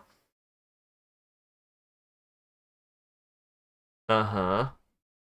Hey man, as time goes on, we're just gonna have more bits like we did last night where I ended the stream on these are just like little time capsules, and every version of us we record on the internet gets trapped forever in it, looped forever by everybody who ever watches it. Like I said, this stream is gonna go places in the future, whether you guys want it to or not, and it's gonna go somewhere. As somebody who likes things like Evangelion, Everything Everywhere All at Once, plenty of other pieces like that, I would be lying if my goober bullshit doesn't still eventually get into a wider conversation about what it means to make something. Because what it means to make something matters to me and to share. I will be one to contribute to that conversation, no matter what. The moon! There it is! It's just sitting there watching us. Hello, sir. And I do like Moon Moon. I have become a certified Moon Moon lover. He's great. You don't know what I'm talking about. I'm talking about Moon Knight. I didn't even know I was going to be a certified Moon Moon lover until I finally saw him in Marvel Rivals.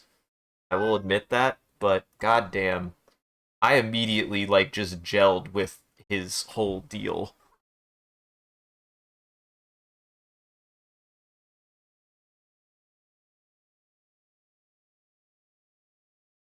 Moon Moon's great. I love Moon Moon.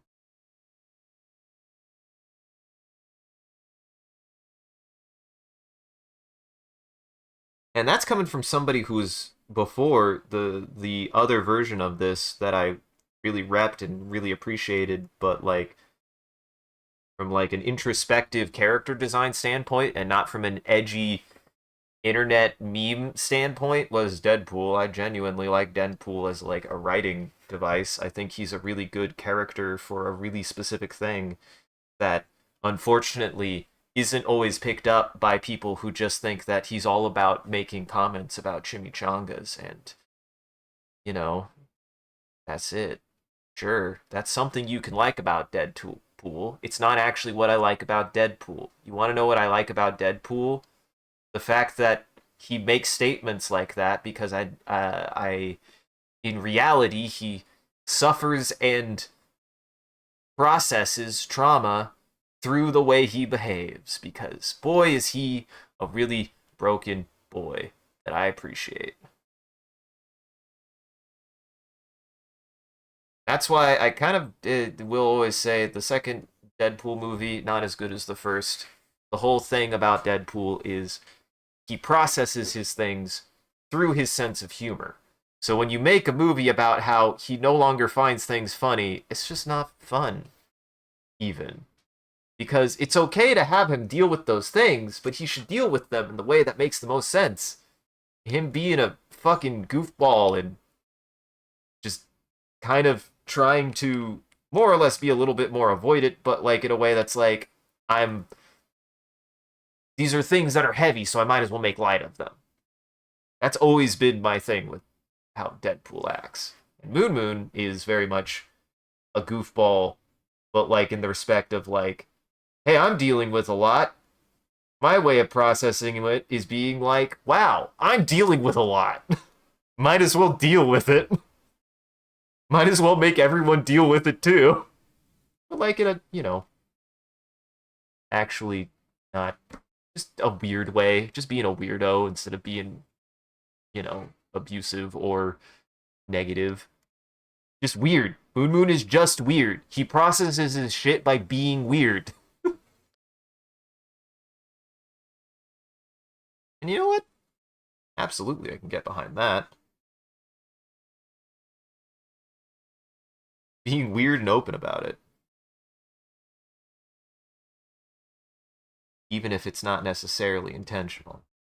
At least he's not like really being that secretive about it. He's pretty fairly open book about like the fact that his shit is messed up.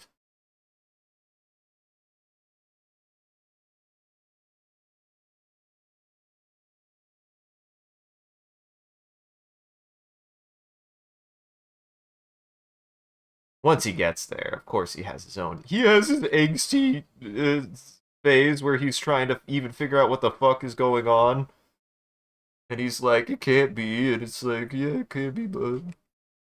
Your brain's broken. Step one to figuring out your brain's broken is your brain's broken." Yeah, the show is really, really good. Sean and I pretty much marathoned it. We like watched it in like less than 3 weeks. It's really good.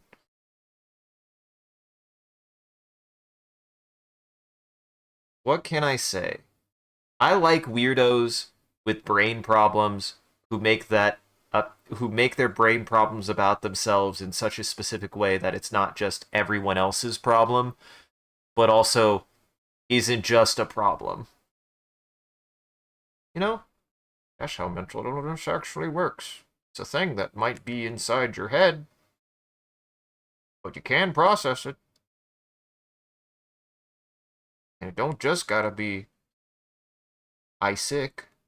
Well, that's my name. Fuck.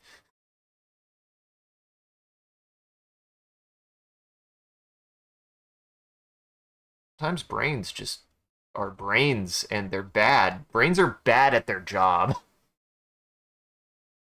That's really the truth. Brains are really bad at being brains sometimes. That's just a fact.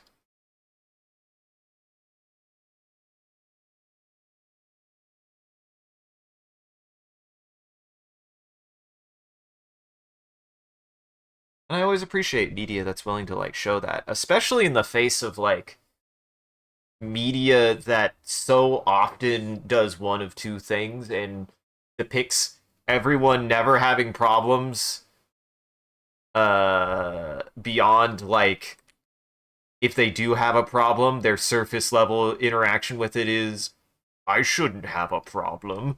Uh cuz I don't know. I've learned how to live with my brain problems, I guess. At least I try to.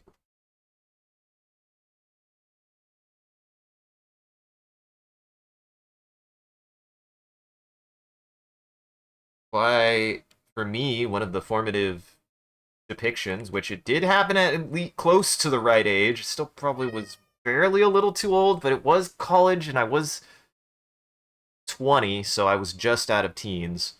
I mean, Rin genuinely was one of the strongest first interpretations of a character who is processing things and isn't as simple as just has problems. She really needed to be something that hit me where I needed to have hit.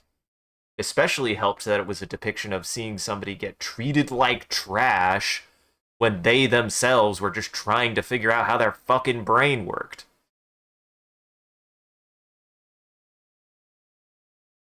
It is the reason why I do hate the main character of that game so much. God, he just has such a lack of being able to be more than like, what's wrong with her? God, I wanted to throw his head into a locker.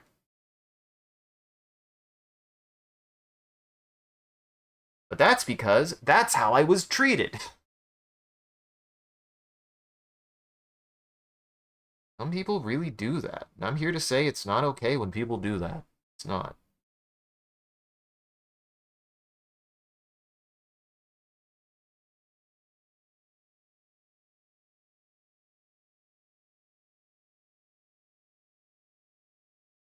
You know, people genuinely are mean about that kind of stuff, and it's messed up that they are.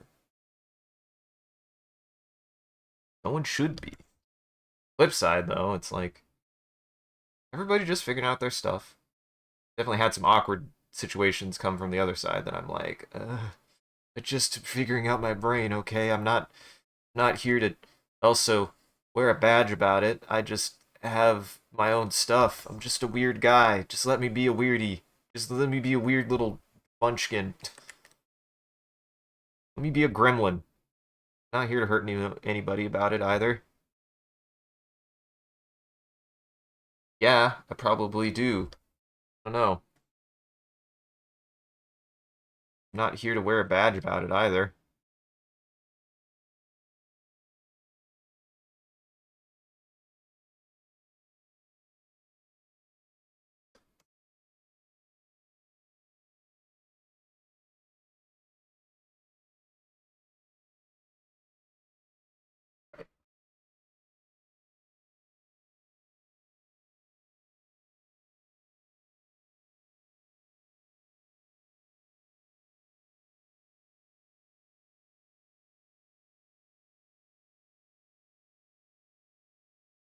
There we go. But that's actually much less common, too. Those are like the extremes. I have since found a lot of people who definitely fall in the middle. That's good. Why won't it? Why don't? Oh, is that a feature? That's nice if it's like we won't fill it in if it feels like you'll probably accidentally overflow. That's actually kind of nice. That's a really nice feature that is like, how the hell did they program that? Adobe does have some learned software in there that's kind of nuts. I definitely know Animate tries to help you with your lines sometimes, which is really nice, actually. Sometimes it tries a little bit too hard, it's a little bit too enthusiastic, but pay for effort, and when it actually works, it's actually really nice.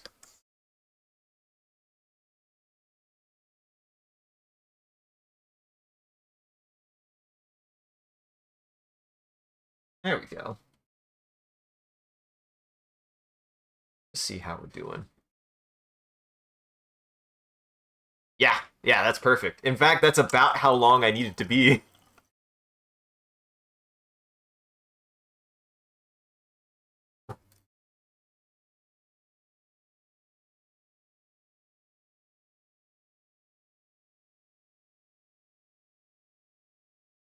Like, if I was to tween it,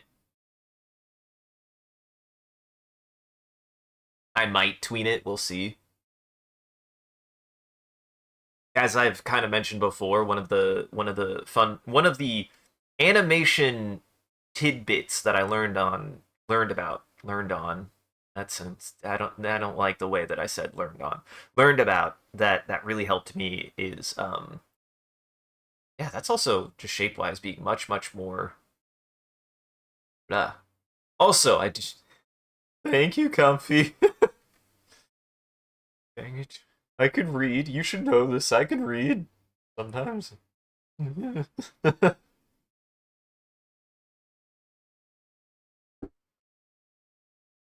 I only read bits sometimes, okay? It's, it's a real problem. I'm working on it.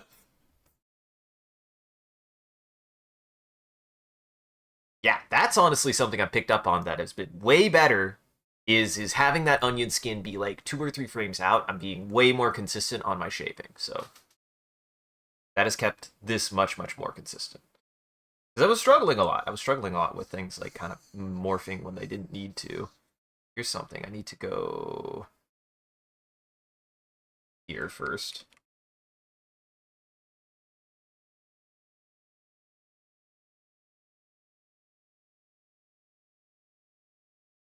That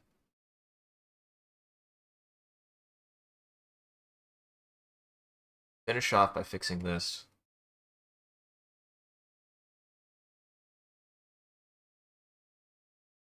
Uh,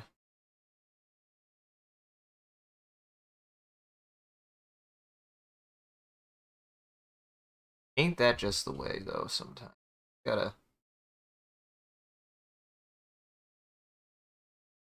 you just gotta try something, and then sometimes that's the other thing is trying things will get you to stumble into things that you hadn't considered, right? Like sometimes learning the process isn't as simple as just, oh yeah, I'm going to try this and I'm going to try this and I'm going to try this. And sometimes it's less about knowing exactly what you're going to want out of it and more about, well, you just kind of stumble into something you hadn't considered before. And now it's the way you do it.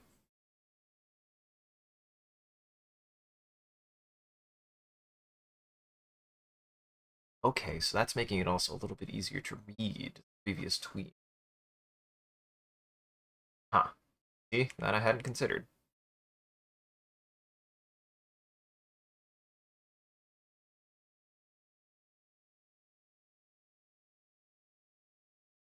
Oops. That ant. Speaking of ants, ants. I'm seeing them. I'm like, I'm actually having to be a little bit careful with food now because I'm like, if I'm not careful, I'm gonna get so many guys. I'm already seeing like 1 or 2 all over the place, and I'm like, I need to figure that out. Need to figure that out, or else that's gonna become a problem. Your boy does not fuck with ants. Not because I have that much of a hatred for ants. I just don't fuck with ants, man. They are a nightmare. If you're not careful.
This is why it's important for me to keep this onion skin going, because I can pick up on stuff like that a little bit better now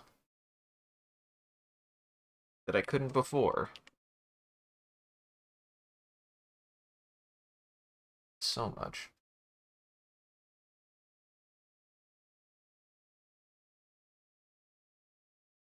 And hey, I just didn't realize. I just didn't realize.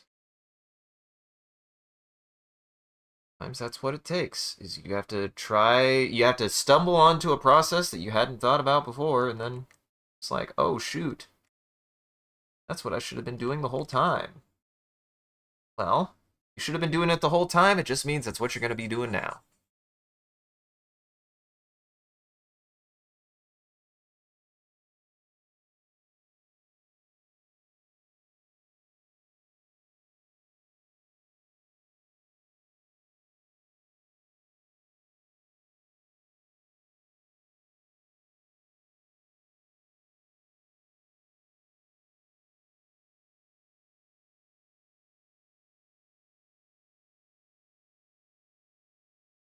So,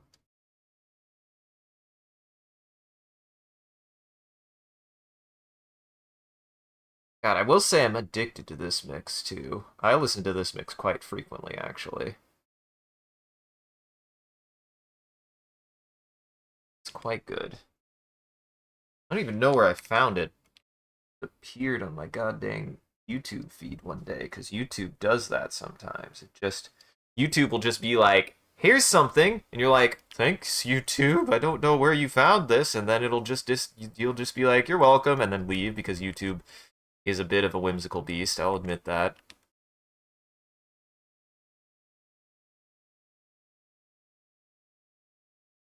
Just drop the most random bullshit on you and then say, "You're welcome," and then leave, and you're like, "What do we do with this?"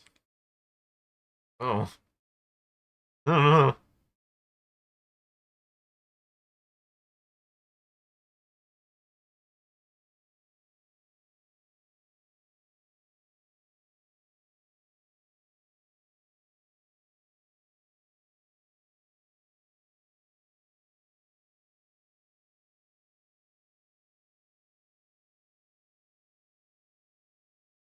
You'll just be left to be like, "Okay, well, okay, thanks, YouTube."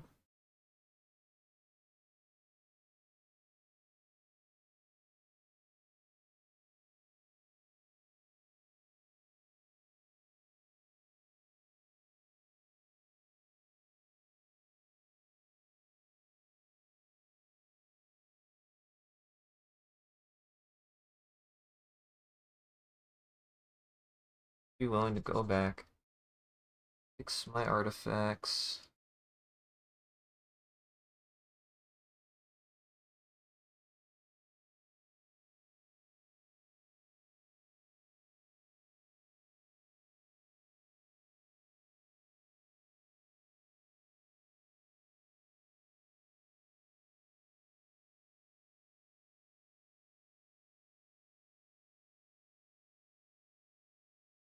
Gotta draw over the line again and again and again.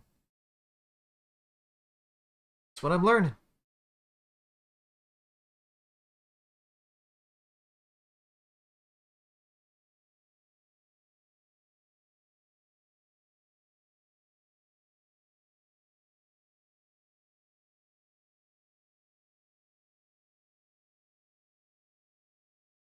It's a little bit. It's that age-old adage. It's a sculpting action. You're kind of just taking a chisel sometimes, kind of getting in there and just a little bit chipped away, a little bit chipped away, a little bit chipped away. Especially in situations like this where you're just having to do a little bit of corrective work, and that's fine. What the chisel's for? Fix it.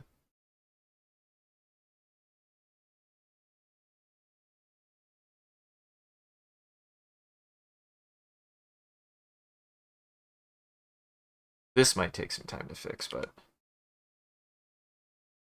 we'll see on that. That'll be its own kind of mess.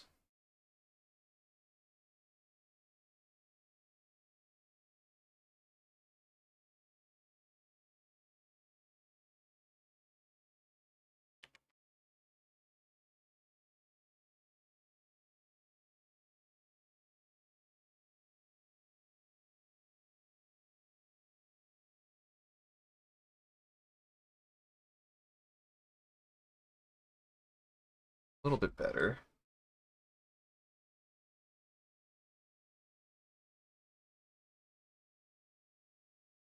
Did, weirdly enough, I like the way that the mouth just kind of drifts, though. I kind of like that. I don't know why it does that, but Silly.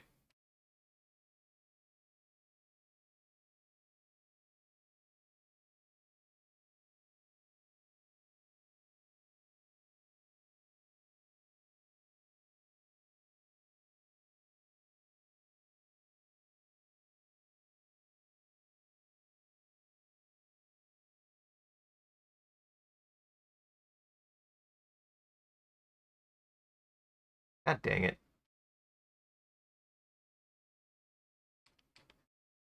I can't keep having this happen. Ain't that just the way?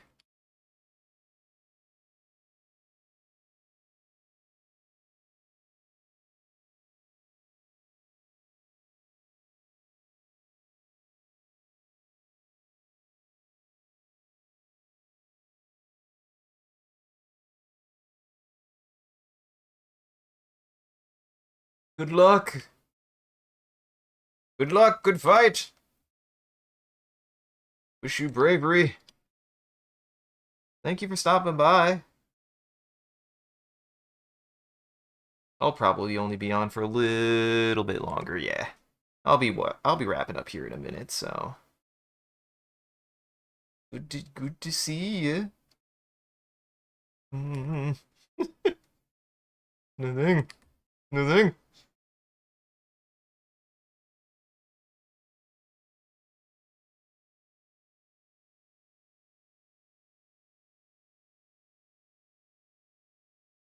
Yeah, we're making good progress no matter what. This is its own mess. I just need to keep on tooling at. I'll figure it out eventually.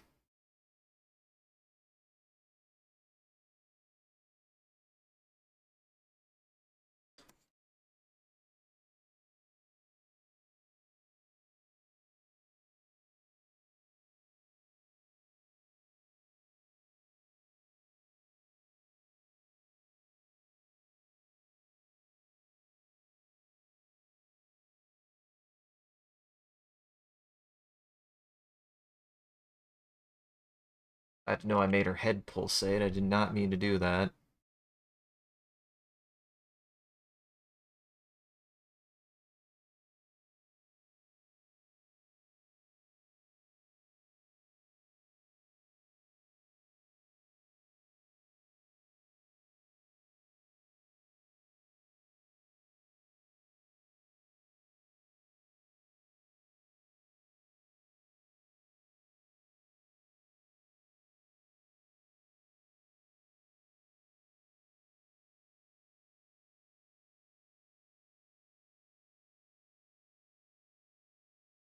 Gonna fill that in.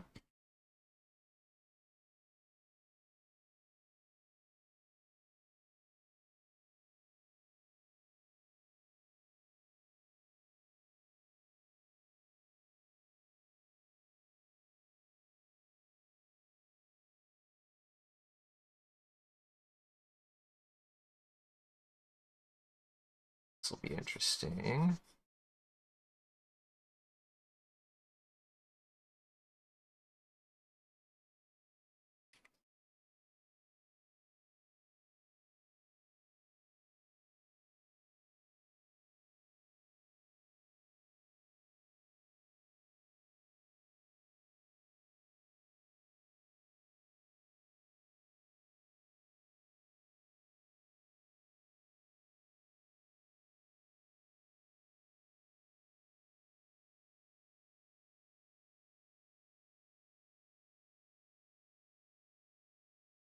I don't know what this motion is at this point, but we're doing it.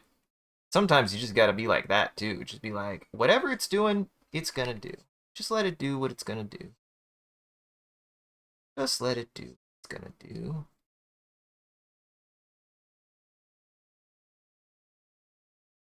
Just let it do its thing. That's why I'm like, I really can't take another pass at this. I just gotta be like, this is it.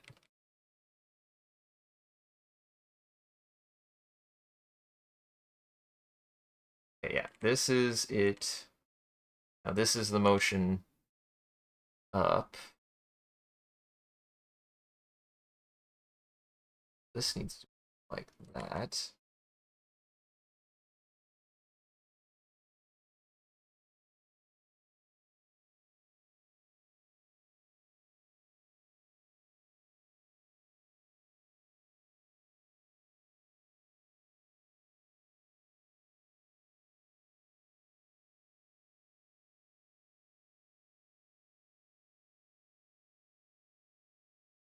ever so careful. That's also just better proportioned, I think.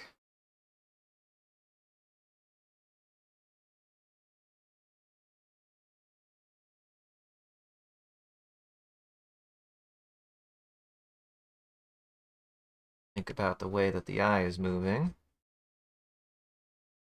It's trying to rest in position there. Think about the direction the mouth is moving.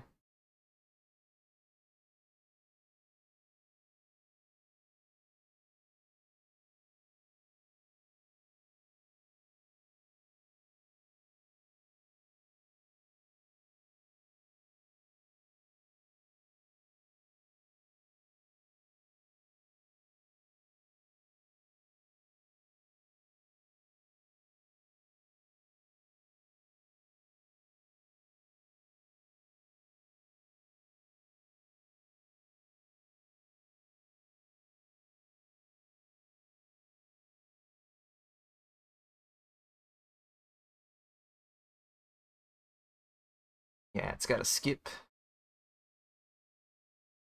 a couple of motions to get down there.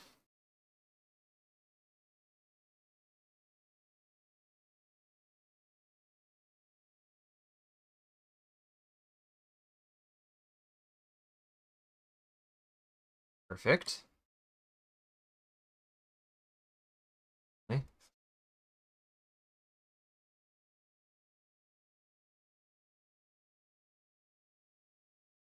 Can finish this. Be the last thing I do. Can hook up the two sides. I could do it.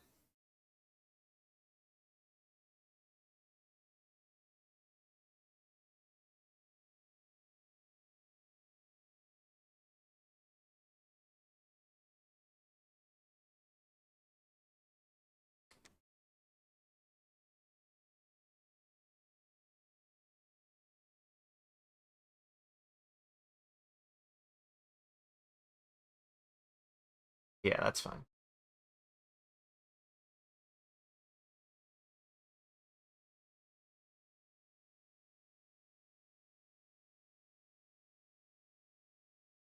Almost. One needs actually right here.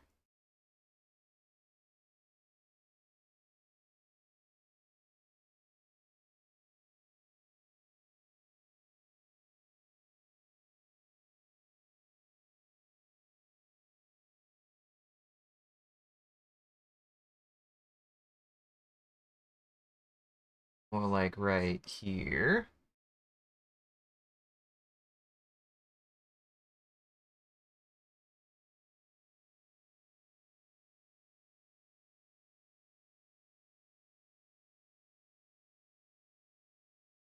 There we go.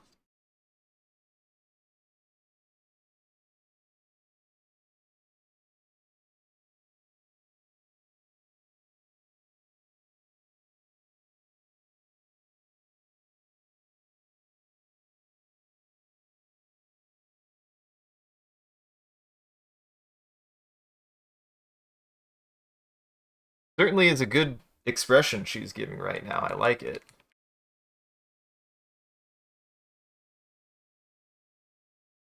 A little bit smaller.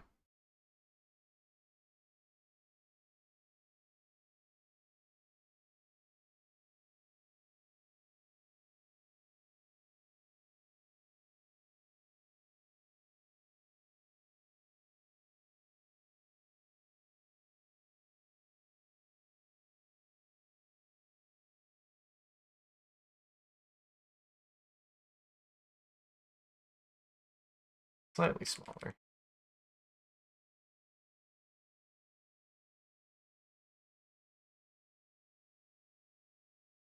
And this last one, perfect. Yeah, this is exactly where I want to be right now. One more in here.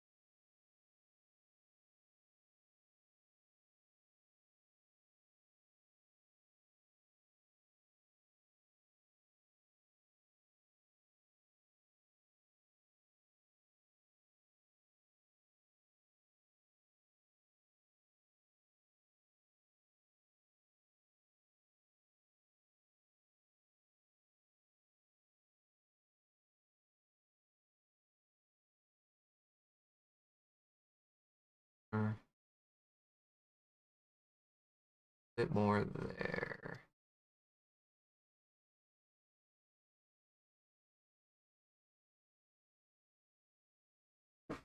Yeah, that's at least better.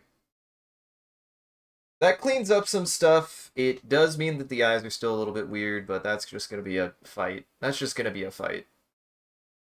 Like I said, I'm going to be cleaning that up a lot, but that looks so much better. That already looks so much better than what I had before. Yeah, that definitely looks much better.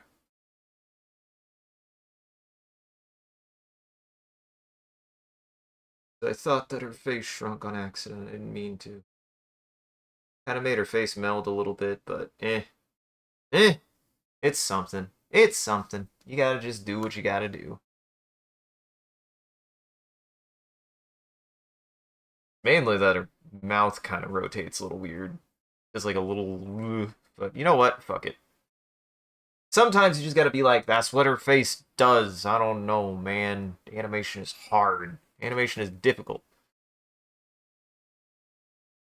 I might try to fix a little bit of it, but it's tough. It's really tough. But hey, it definitely did improve. I need to probably do another pass over on the eyes. I think the eyes need a little bit work.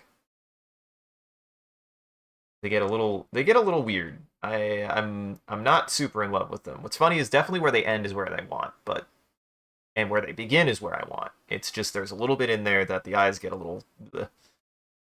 I definitely need to hone in on those eyes, but I do think like the progress that I made and the way that it actually looks now, it's much smoother too. I have a little bit of morphiness in the face too that I gotta fix, but that's gonna come in that I kind of have a little bit better idea of something that I should have been doing sooner, so I'll try to do it again next time. Sometimes that's how it goes. Sometimes it's just how it goes.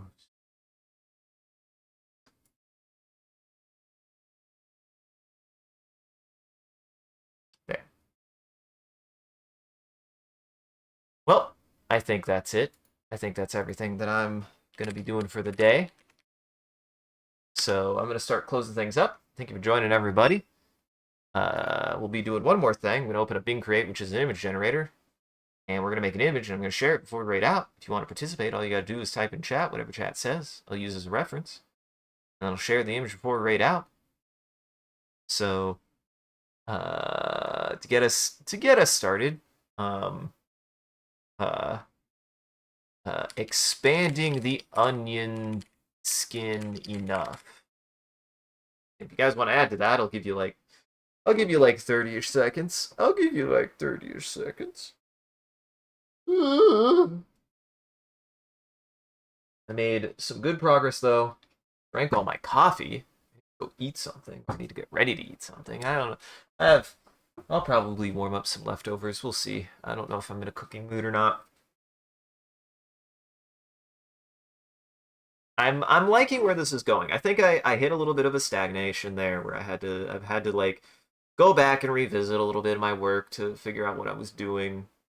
But sometimes that's how it goes. And what's more important is did I learn the things to correct to be able to keep them from happening again in the future, moving forward. Like big thing is I realized I wasn't using enough skins. I need to use more onion skins, especially if the subject is not moving that much. Like that helps cut down on a lot of the that helps keep it more consistent. I was running into an issue there where my consistency got a little bit funky because I didn't have enough onion skins for reference. I was using too few. I think I was only using one. I didn't realize it. So that does make a difference. It does. Expanding the onion skin enough to see more of what I am missing. And warping in the face place of the animated character, Harry.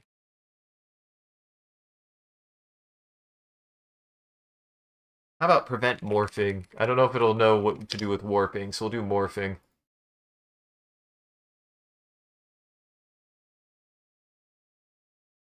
finally calmed down. It only took the entire stream, which is silly because we might go outside in a little bit. Alright, stick around to the very end. I also do a bit of a closing bit, and we do raid after every stream, so that way the daywalkers in our chat can keep watching. Just everybody else out there, make sure to go unlock your doors and windows, because it's no longer lunchtime for daywalkers. And thank you for joining, everybody. I hope you had a good time, and I hope you had a good time, and you enjoyed the show. I'll get there eventually. If you're able to join the live show, thank you for stopping by and chatting and watching. If you're watching this in the future, thank you for taking the time to go back and rewatching the VOD. We appreciate it. If you're out there and you enjoyed this and you want to see more of what we're up to, I recommend scrolling down below and following or clicking any of the links. There's a link to an Instagram, Facebook, Twitter, or Discord, and a Blueski. We post when we go live on any one of those platforms, as well as anything else that we're up to, and just generally, you can come hang out with the rest of the community there. It's a good time on the Discord. Speaking of which, a shout out to our community there and everyone who follows. You guys are a wonderful audience, and we appreciate you. If we do anything particularly entertaining or noteworthy, feel free to clip it and share it on the internet. Just make sure to also hashtag with MCCanary or link it back to the stream so people can find more of the good stuff we do here. And if you want to see the stream grow, you gotta let people know. I appreciate that people have been talking about the stream, and I encourage you guys to do it more. I do appreciate it, and it does genuinely help us out. And it's just super rad that we're doing things that people want to talk about. So go tell people about the stream. Go tell your friends about the stream. I won't.